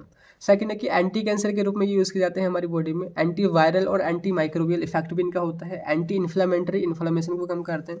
इम्यूनोसप्रेसिव, जो हमारी मतलब कि फालतू में एलर्जी वगैरह होती रहती तो उनको भी सप्रेस करने का काम करते हैं। ये हमारे इंसेक्टिसाइडल भी होते हैं और ये एंटी हाइपरटेंसिव एजेंट की तरह भी यूज़ होते हैं। हार्ट की डिसीज़ में भी यूज़ किए जाते हैं। साथ के साथ ऑस्टियोपोरोसिस, यानी कि जिसमें हमारी एक डिसीज़ है कि बोन्स जो है बहुत ही ज़्यादा कमज़ोर और ब्रिटल हो जाती हैं, तो ये उस केसेस में भी यूज़ किए जाते हैं। तो ये हो गया इसके थेराप्यूटिक यूज़। बात करते हैं यहाँ पे ना कॉमर्शियल एप्लीकेशन पूछी है, मतलब कि बॉडी के अलावा ये कहाँ पे और यूज़ किए जाते हैं एज ए कॉमर्शियल एप्लीकेशन। तो पहला देखिए वह lignin can be use directly in agriculture, in soil rehabilitation and in removing contaminants from soil, water and environment. कि जो हमारी जो मिट्टी जो होती है ना उसको और दोबारा से रीउपजाऊ करने के लिए इसका हम यूज़ करते हैं। साथ के साथ ये जो हमारी मिट्टी होती है, वाटर होता है, इन्वायरमेंट होता है, वहाँ से कंटामिनेंट्स को भी दूर करता है। तो ये इसकी कॉमर्शियल एप्लीकेशन है। सेकंड, इसका जो यूज़ है कई सारे केमिकल जैसे कि आपका एडहेसिव है, रेजिन है, फ्यूल्स हैं और ग्रीस वगैरह जो होता है उसके बनाने में यूज़ किया जाता है। और इसका जो यूज़ हम पॉलीमर इंडस्ट्री में पॉलीमर्स के बनाने में भी यूज़ करते हैं। तो ये जो क्वेश्चन आपको यहाँ पे कवर होता है कि क्या है biosource, chemistry and commercial application of lignin. और इसका बाद देखिए नेक्स्ट क्वेश्चन देखिए वो है discuss biosource, composition, chemistry and therapeutic uses of liquorice and digitalis. दो यहाँ पे जो आपके हैं लिकोराइस एंड डिजिटलिस, ये बहुत इंपॉर्टेंट है, दोनों साथ में पूछे जाते हैं। अगर मैं सिलेबस में दिखाऊँ तो यहाँ पे है लिकोराइस और डिजिटलिस। तो ये जो है देखिए कार्डियोग्लाइकोसाइड और ट्राइटर्पेनोइड के ये अंदर आते हैं। तो पहले हम बात करते हैं कि लिकोराइस है क्या, उसका सिनोनिम, उसका बायोलॉजिकल सोर्स, उसकी फैमिली, उसका केमिकल कंस्टिट्यूएंट, उसका केमिकल टेस्ट एंड यूज़ बात करेंगे, एंड उसके बाद डिजिटल इसके भी सारी चीज़ें हम डिस्कस करेंगे। तो देखिए लिक्योराइज ये जो ना एक इंग्लिश का वर्ड है, अगर मैं हिंदी में बात करूँ तो इसको हम बोलते हैं मुलेठी। मुलेठी कई बार हमारे घर पे भी होती है, अगर आपको नहीं पता है इतना तो कई बार अपने अम्मी पापा से पूछना, उनको पता हो कि मुलेठी क्या होती है। मुलेठी का जो यूज़ है ना अक्सर घर पे जो वल्गम वगैरह वाली खांसी होती है ना, उसको ठीक करने में हम इसका यूज़ करते हैं, या सांस लेने में दिक्कत होती है, ब्रोंकियल स्पाज्म वगैरह हो जाता है, तो उसको ठीक करने में भी हम इसका यूज़ करते हैं। तो liquorice is a herb that cultivated and grows in part of Asia and Europe. ये यूरोप और एशिया के कई सारे पार्ट में कल्टीवेट की जाती है, ग्रो की जाती है। अगर हम सिनोनिम की बात करें तो इसको हम मुलेठी के नेम से जानते हैं हिंदी में, इसको हम स्वीट लिक्योराइस भी बोलते हैं, इसको हम ग्लेशियर हिज़ा भी बोलते हैं जो कि इसके प्लांट का ही नेम है, और लिक्योराइस रूट भी बोलते हैं। बात करते हैं बायोलॉजिकल सोर्स की, कहाँ पे या बोलते हैं किस प्लांट से आपको मिलता है। तो लिक्योराइस जो ऑब्टेन होता है, एक आपका प्लांट है ग्लेशियर हिज़ा ग्लेवेरा। तो इस प्लांट की जो रूट जो होती हैं, अगर आप उसको छील दोगे और इसको ड्राई कर दोगे तो आपको यही यानी कि लिक्योराइस मिलेगा। तो ये यहाँ से ऑब्टेन होता है। अगर हम इसकी फैमिली की बात करें जो कि आपने मोस्टली रटनी ही पड़ेगी, वो है लेगुमिनोसिया। तो इस प्लांट जो है इस फैमिली के अंदर आता है, तो ये यहाँ से ऑब्टेन होता है आपका लिक्योराइस। बात करते हैं जियोग्राफिकल सोर्स, मतलब कि कहाँ कहाँ ये पाई जाती है। तो बात करें अगर हम इंडिया के आसपास, तो ये हिमालयन ट्रैक्ट या तो हिमालयों के सड़कों के आसपास और बलूचिस्तान में ये पाई जाती है। और ये लार्ज स्केल पे कल्टीवेट की जाती है स्पेन में, सिसिली में एंड यॉर्कशायर यानी कि जो इंग्लैंड में है वहाँ पे ये कल्टीवेट यहाँ पे की जाती है लार्ज स्केल में। अब बात करते हैं मैक्रोस्कोपिक कैरेक्टरिस्टिक। मतलब कि अगर हम इसको बाहर से देखते हैं तो क्या क्या कैरेक्टरिस्टिक, क्या क्या इसमें विशेषताएं आपको नज़र आती हैं। उनका साइज़ क्या है, मतलब कि मुलेठी का, उसका शेप कैसा होता है, कलर कैसा होता है, टेस्ट कैसा होता है, खुशबू कैसे आती है, वो बातें आपने लिखनी है। तो यहाँ पर देखिए साइज़ की बात करें तो जो लेंथ जो इसकी होती है, एक जड़ टाइप होती है, रूट होती है, तो 20 से 50 सेंटीमीटर की लंबाई होती है, डायमीटर 2 सेंटीमीटर का होता है। इनका शेप सिलेंड्रिकल होता है, मैं आपको इमेज भी यहाँ पे ऐड कर दूंगा। बात करते हैं कलर की, तो कलर जो होता है आपका येलोइश कलर होता है, एंड टेस्ट इसका स्वीट यानी कि मीठा होता है। ऑर्डर जो है थोड़ी सुगंधित होती है, वीक एरोमेटिक होती है। अब बात करते हैं केमिकल कंस्टिट्यूएंट की, इस यानी कि लिक्योराइस से कौन कौन से केमिकल या बोल तो फाइटो कॉन्स्टिट्यूएंट आपको मिलते हैं। तो सबसे ज़्यादा जो इसमें पाया जाता है वो है ग्लाइसर हिजिन, जो कि ग्लाइकोसाइड होता है। ग्लाइकोसाइड कहने का मतलब है कि मीठा होगा, ग्लूकोज से रिलेटेड ये वर्ड आपको मिल रहा है। तो ये इसमें सबसे ज़्यादा पाया जाता है, 6 से 10% टोटल लिक्योराइस का ये बनाता है, क्योंकि मेन कंस्टिट्यूएंट है, जो कि 50 टाइम मोर स्वीटर होता है सुक्रोज से 50 गुना ज़्यादा मीठा होता है ग्लाइसर हिजिन। इसी वजह से इसको हम एज ए स्वीटनिंग एजेंट भी यूज़ करते हैं। ये इसका एक मेडिसिनल वैल्यू हो जाएगी। सेकेंड है ग्लाइसरहेजिक एसिड, जो कि आपका ट्राइटर्पेनोइड सेपोनिन होता है, जो कि एक एसिड है। इसको हमने स्किन की प्रिपरेशन यानी कि जैसे कि खुजली वगैरह होना, एक्जिमा वगैरह होना, उसमें हम यूज़ करते हैं। इसके अलावा है यहाँ पे 2 फ्लेवोनोइड भी बनते हैं, एक है लिक्यूरेटिन और आइसोलिक्यूरेटिन। इनका जो यूज़ है लिक्यूरेटिन और आइसोलिक्यूरेटिन का, जो पेट में जो अल्सर हो जाती है ना, छाले यानी कि पेप्टिक अल्सर, उसको ट्रीट करने में यूज़ करते हैं। अभी हम इसके मतलब कि थेराप्यूटिक यूज़ बाद में देखेंगे, पर मैं यहाँ पे आपको बता देता हूँ कि कौन सा कैसे कैसे यूज़ बनता है। इसके अलावा इसमें शुगर भी होती है, ग्लूकोज और मैनिटोल। इसमें रेजिन, वोलेटाइल ऑयल और स्टार्च भी प्रेजेंट होती है। क्लियर हो गया। तो यहाँ पे यह है इसका केमिकल कंस्टिट्यूएंट। अब बात करते हैं केमिकल टेस्ट। अगर आपने ये आइडेंटिफाई करना है कि आपके हाथ में जो भी जड़ी बूटी है वो क्या यहाँ पे लिक्योराइस है, तो आपने कैसे कंफर्म करना होगा। तो इसको आइडेंटिफाई करने के केमिकल टेस्ट है, तो देखिए क्या है।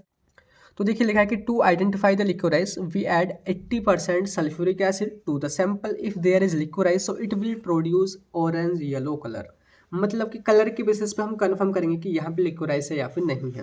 इसका सिंपल तरीका क्या है, आपके पास जो भी रूट है, जो भी आपके पास सैंपल है, सैंपल लिए आपने उसमें 80% H2SO4 ऐड करना है। 80% कहने का क्या मतलब है, यानी कि 100 में से अगर बात करें 100 में से 100 ml में से 80 ml यहाँ पे H2SO4 हुआ और अप टू 20 ml यहाँ पे वाटर हुआ, तो ये आपका 80% H2SO4 कहा जाएगा। तो आपने वो ऐड करना है, और अगर उसके ऐड करने के बाद यहाँ पे ऑरेंज या फिर येलो कलर, यहाँ पे डीप येलो कलर बनता है, तो ये कंफर्म करता है कि ये लिक्योराइस ही है। तो ये हो गया इसका आइडेंटिफिकेशन टेस्ट। और यहाँ पे ये कलर क्यों आता है, तो लिखा है कि due to conversion of liquiritin flavonoid to the isoliquiritin. आपने पढ़ा था ना, यहाँ पे दो फ्लेवोनोइड होते हैं, लिक्यूरेटिन एंड आइसोलिक्यूरेटिन। तो जब आपका लिक्यूरेटिन इसमें कन्वर्ट हो जाता है आइसोलिक्यूरेटिन में, तो एक डीप येलो या ऑरेंज कलर नजर आता है, जो कि कंफर्म करता है कि हाँ जी ये लिक्विराइज ही है। क्लियर हुआ। अब यहाँ पे हम बात करते हैं थेराप्यूटिक यूज ऑफ लिक्विराइज बॉडी में। अब तो इसकी मेडिसिनल वैल्यू क्या होती है, तो देखिए पहला है कि it use as sweetening agent, medicine में एज ए स्वीटनर आप इसका यूज़ कर सकते हैं, क्योंकि ये सुक्रोज से 50 गुना ज़्यादा मीठा होता है। सेकंड है कि liquid extract used in treatment of peptic ulcer, जैसे मैंने बोला था कि यहाँ पर जो लिक्विडिन और आइसोलिक्विडिन है, इसका यूज़ हम पेप्टिक अल्सर को भी ठीक करने में यूज़ करते हैं, जो कि हमारे छाले हो जाते हैं स्टोमक में ज़्यादा एसिड की वजह से।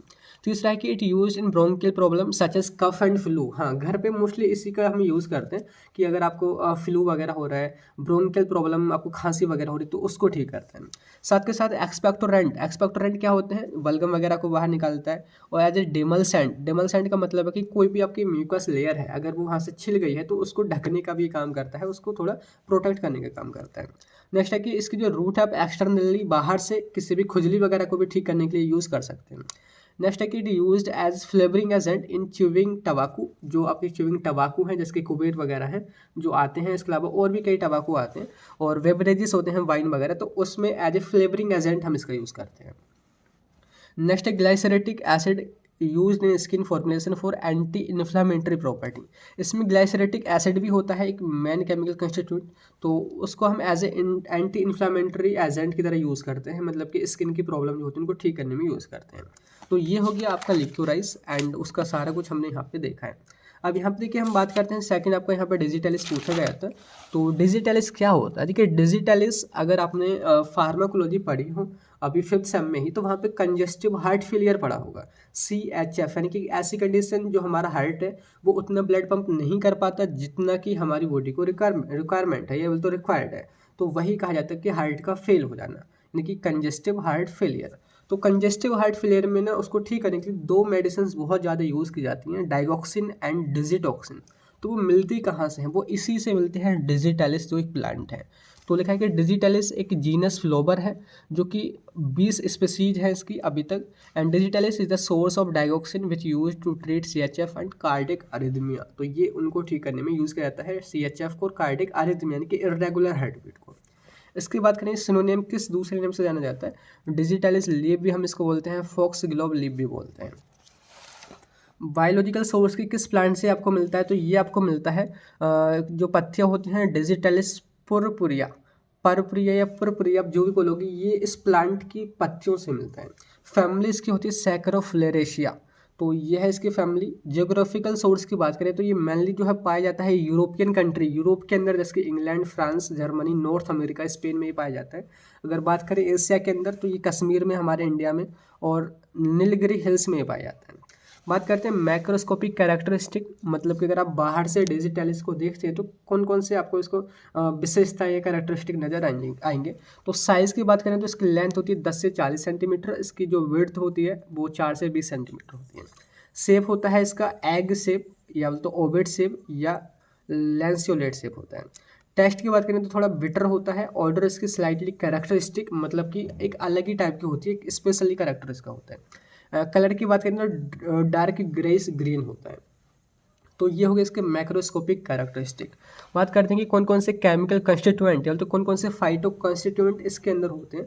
तो इसमें मोर देन 30 ग्लाइकोसाइड होते हैं, जिसमें से कुछ यहाँ पे लिखे हुए हैं, जिसके डिजिटॉक्सिन है, गिटॉक्सिन है, गिटालॉक्सिन है, purpurea glycoside A and V है, जो कि सबसे ज़्यादा पाए जाते हैं, मेन इसमें यही है।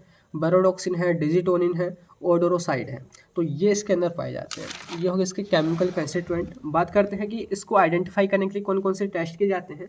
एक है वल्जर टेस्ट, एक है लीगल टेस्ट या लीगल टेस्ट। इसके अलावा कई और भी टेस्ट है, आपने बस 2 ही याद रखने हैं। तो इसको आइडेंटिफाई करने का क्या तरीका है कि लिखा है कि in this test take sample and add sodium picrate solution. आपने सैंपल लेना है, यहाँ पे सिंपल आपने सैंपल लिए, सैंपल में आपने सोडियम पिक्टरेट आपने यहाँ पे ऐड करना होगा, और यहाँ पे एक कलर प्रोड्यूस होगा। If it shows yellow to orange colour so digital is confirmed. और यहाँ पे अगर कलर चेंज होता है येलो से ऑरेंज में कन्वर्ट हो जाता है, तो ये कन्फर्म करता है कि यहाँ पे आपका ये यानी कि डिजिटलिस प्रेजेंट है। दूसरा है लीगल टेस्ट। इसमें क्या लेना है कि आपने एक सैंपल या सैंपल में पायरिडीन और सोडियम नाइट्रोक्लोराइड का सॉल्यूशन ऐड करना है। देन वहाँ पे एक रेड या पिंक कलर आपको नजर आएगा। अगर रेड या पिंक कलर नजर आ जाता है तो मतलब कि यहाँ पे ये डिजिटलिस आपको प्रेजेंट है। क्लियर हो गया।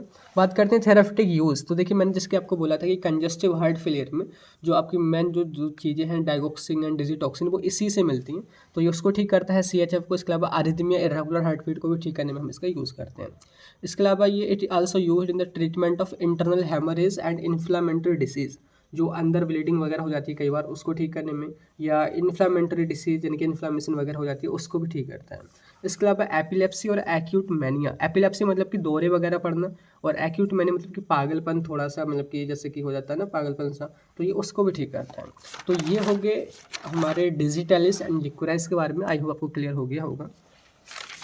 अब यहाँ पर देखिए एक बार आपका लॉन्ग क्वेश्चन बनता है जो कि है कि define tannin and right composition chemical class and therapeutic uses of Pterocarpus. यहाँ पे पी जो है साइलेंट है, टेरोकार्पस इसको हम बोलते हैं, जो कि शॉर्ट में 2 मार्क्स में टैनिन पूछ लिया जाता है और ये पूरा 7 मार्क्स में क्वेश्चन बनता है। तो यहाँ पर देखिए सबसे पहले समझते हैं कि टैनिन क्या होता है। देखिए टैनिन जो है ना एक लैटिन वर्ड टैनियम से आया है, जिसका मतलब होता है टैनर, मतलब कि ढकने वाला, स्किन को ढकने वाला।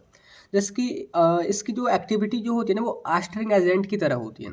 आस्टरिंग एजेंट जैसे कि मैं आपको थोड़ा रिमाइंड कर रहा हूँ, आपने ना फर्स्ट सेम में इनऑर्गेनिक केमिस्ट्री पढ़ी होगी, तो वहाँ पे एक आपका केमिकल था, ये कैटेगरी थी आस्टरिंग एजेंट, जिसमें फिटेकरी वगैरह के एग्जाम्पल के रूप में आता था। तो आस्टरिंग एजेंट ऐसे आपके कोई भी केमिकल होते हैं जो कि जब आपकी बॉडी कट फट जाती है तो वहाँ पे प्रोटीन को प्रेसिपिटेट करते हैं, बोल तो ब्लड को नहीं बने देते, और वो जो आपका जो स्किन जो कट फट जाती है उसको ठीक करने का काम करते हैं। एग्जाम्पल जैसे कि कई बार जो हम शेविंग वगैरह करने जाते हैं, मतलब कि वॉइस, तो कई बार चेहरे पे कट वगैरह लग जाते हैं, तो वहीं पे जो बार्बर होता है ना तुरंत फिटकरी लगा देता है, मतलब कि वहाँ पे वो उसको प्रेसिपिटेट कर देता है। वही कहा जाता है टैनर या बोलो टैनिंग, मतलब कि स्किन कहीं कट फट गई है उस पर उसको लगा दो, वो उसको ठीक कर देगा, उसको टैन कर देगा, ढक देगा, वही कहे जाते हैं टैनिन। तो लिखा है कि tannin are secondary metabolite which found in plant and have astringent agent activity mean precipitate the protein या स्किन का। मतलब कि टैनिन एक आपके सेकेंडरी मेटाबोलाइट है जो कि प्लांट के अंदर पाए जाते हैं और उनकी आस्टरिंग एजेंट की तरह एक्टिविटी होती है। ये आपकी कहीं भी कटवट वगैरह लग जाते हैं, प्रोटीन वगैरह जो होती है उसको इन्हें प्रेसिपिटेट कर देता है, उसको ढक देता है। ठीक है, अब बात करते हैं कि they are complex organic polyphenolic and non nitrogenous compound having high molecular weight. ये ऐसे आपके कॉम्प्लेक्स ऑर्गेनिक कंपाउंड होते हैं जिनका मोलिकुलर वेट काफ़ी ज़्यादा हाई होता है। ये पॉलीफेनोलिक होते हैं। पॉली का मतलब कई सारे, फेनोलिक बोले तो फेनॉल, यहाँ पे कई सारे फेनोलिक ग्रुप होते हैं, मतलब कि बेंजीन में OH ग्रुप प्रेजेंट होते हैं और यहाँ पे नाइट्रोजन प्रेजेंट नहीं होता है। एग्जाम्पल कैटेचू, कत्था जो होता है पानी के साथ खाते हैं कत्था, वो आपका टैनिन ही होता है। टेरोकार्पस को अगर मैं हिंदी में बोलूँ, जो लाल चंदन जो होता है, लाल चंदन जिसके ऊपर मूवी बनी थी, अब कौन सी मूवी बनी थी आप मेरे को कमेंट करके बताना, हिंट दे देता हूँ, अल्लू अर्जुन वाली, तो मेरे को कमेंट करके बताना। तो वो जो लाल चंदन जो होता है वो भी एज ए टैनर या तो टैनिन यूज़ किया जाता है। अब यहाँ पे जो क्वेश्चन में पूछा है ना, वही जो आपका रक्त चंदन है, लाल चंदन है, या तो रेड सैंडलवुड है जो कि टेरोकार्पस कहा जाता है, उसके बारे में डिस्कस करना है कि उसका कंपोजिशन क्या होता है, केमिकल क्लास क्या है, थेराप्यूटिक यूज़ क्या है। तो यहाँ पर देखिए सबसे पहले हम बात करते हैं कि टेरोकार्पस यानी कि लाल चंदन या बोल तो रेड सैंडलवुड, तो ये क्या है, एक टाइप की मेडिसिनल प्लांट होता है जिसमें टैनिन होता है। इसका यूज़ हम एज ए एस्टरिंग एजेंट किसी भी स्किन के कट वगैरह को ठीक करने में हम यूज़ करते हैं। इसकी अब तक 35 से ज़्यादा स्पीसीज पाई जाती हैं। अब बात करते हैं सिनोनिम के अलग कौन कौन से नेम से इसको हम जानते हैं। तो इसकी मैं आपको बोल रहा हूँ कि एक तो होता है आपका रेड सैंडलवुड जिसको हम लाल चंदन कहते हैं, एक है बिजासल, इंडियन क्विनो ट्री भी बोलते हैं, और मालाबार किनो भी बोलते हैं। तो ये इसके हो गए सिनोनिम। बात करते हैं बायोलॉजिकल सोर्स की, प्लांट का एक्चुअल क्या नेम है। तो लिखा है कि Pterocarpus is a dried juice, एक जूस निकलता है टेरोकार्पस किससे, टेरोकार्पस मार्सुपियम लिन, ये प्लांट का नेम है पूरा। ये लेगुमिनोसिया इस फैमिली का मेंबर है, ये इस फैमिली के अंदर आता है। बात करते हैं जियोग्राफिकल डिस्ट्रीब्यूशन। तो अगर हम इंडिया की बात करें तो कुछ हिली रीजन जहाँ पे थोड़े हिल वगैरह होती हैं, गुजरात, मध्य प्रदेश, उत्तर प्रदेश, बिहार, उड़ीसा, यहाँ पे पाया जाता है। एंड इसका जो कल्टीवेशन है, मतलब कि पूरी तरीके से जो उगाया जाता है वो करनाल, केरला, वेस्ट बंगाल और असम, यहाँ के जो जंगल है वहाँ पे उगाया जाता है, जो कि इलीगल भी है, वो आपको पता होगा। अब बात करते हैं, अगर इसको हम बाहर से देखते हैं तो कौन कौन से कैरेक्टरिस्टिक, कौन कौन सी विशेषताएं इसमें नज़र आती हैं। तो इसका कलर रूबी रेड होता है, बोले तो थोड़ा डार्क रेड की तरह, और ऑर्डर थोड़ी ऑर्डरलेस होती है। टेस्ट इसका एकदम कसेला होता है, आस्टिंग एजेंट। एंड साइज़ 3 से 10 mm होता है। इसके ग्रेन्यूल्स की बात कर रहे हैं, ठीक है, लकड़ी की बात नहीं कर रहे हैं। शेप की बात करें तो एंगुलर ग्रेन्स होते हैं, एंगुलर जैसे कि हमारा अनाज जो होता है उस तरह एंगुलर होता है। बात करते हैं, ये हमारा वाटर में थोड़ा कम सोल्यूबल होता है, लेकिन अल्कोहल में कम्प्लीटली सोल्यूबल होता है। अगर बात करें केमिकल कंस्टिट्यूएंट की, इसमें कौन कौन से केमिकल पाए जाते हैं, तो टेरोकार्पस में 70 से 80% जो मेन जो पाया जाता है वो है आपका ग्लूकोसाइडल टैनिन, जिसका नेम है किनोटैनिक एसिड। ये यहाँ पे मेनली पाया जाता है। दूसरे यहाँ पे किनोरेड, जिसको हम क्योनिन एनहाइड्राइड भी बोलते हैं, वो पाया जाता है। एक कैटेकोल पाया जाता है, जिसको हम के पायरोकैटेचिन भी बोलते हैं। रेजिन पाया जाता है और गैलिक एसिड भी यहाँ पे पाया जाता है। ये इसके केमिकल कंस्टिट्यूएंट। अब बात करते हैं केमिकल टेस्ट। अगर आपने कंफर्म करना है कि आपके पास चंदन है या फिर बोले तो लाल चंदन है या फिर नहीं है, तो लिखा है कि आपने एक सैंपल लेना है, जो भी आपके पास सैंपल है वो, उसमें फेरस सल्फेट आपने ऐड करना है। अगर यहाँ पे ग्रीन कलर डेवलप होता है तो ये कंफर्म करेगा कि वहाँ पे आपके पास टेरोकार्पस या तो टैनिन है। दूसरा की तरीका है कि आपने सैंपल लेना है वही, और उसमें कोई भी एल्कली या बोले तो कोई भी बेस ऐड करना है, जैसे कि पोटेशियम हाइड्रोक्साइड। और अगर वहाँ पे वायलेट कलर डेवलप होता है तो ये भी कंफर्म करेगा कि आपके पास जो है टेरोकार्पस या बोले तो रेड सैंडलवुड यानी कि लाल चंदन है। बात करते हैं थेरापेटिक यूज़ क्या है इसके। तो देखिए, पहला है कि ये एज ए आस्टिंग एजेंट यूज़ किया जाता है। कोई भी स्किन पर कट वगैरह लग जाता है तो प्रोटीन को प्रेसिपिटेट करने में हम इसका यूज़ करते हैं। दूसरा, डायरिया और डिसेंट्री, पेचिस वगैरह आपको या फिर डायरिया वगैरह जो हो जाता है, दस्त वगैरह, तो ये उसको ठीक करते हैं। इसके अलावा it used in diabetes by acting hypoglycaemic agent, ये डायबिटीज़ को भी ठीक करने का काम करता है। इसका यूज़ हम टूथ और हेमोरेज, यानी कि कई बार जो कोलगेट वगैरह है ना, उसमें भी हम इसका यूज़ करते हैं। टूथ की प्रॉब्लम को भी ठीक करता है। तो ये हो गया आपका यहाँ पे unit second almost cover. And इसके जो कुछ जो टॉपिक्स यहाँ पे छूटे हैं ना, आप शॉर्ट इंपॉर्टेंट क्वेश्चंस की वीडियो देखना, वहाँ से छोटे छोटे जो क्वेश्चंस बनते हैं मैंने वहाँ पे कवर कर लिए हैं। तो यूनिट फर्स्ट, यूनिट सेकंड यहाँ पे कवर हुई। नेक्स्ट वीडियो हम लाएंगे, लेकिन उससे पहले 7th सेमेस्टर का भी थोड़ा हमने देखना है। तो यहाँ पे आपकी ये तीनों जो यूनिट्स एक वीडियो में हमारी कवर हो जाएगी और आपका सारा कुछ यहाँ पे कवर हो जाएगा। तो मिलते हैं फिर नेक्स्ट उसी वीडियो में, तब तक के लिए bye bye, thank you, have a nice day.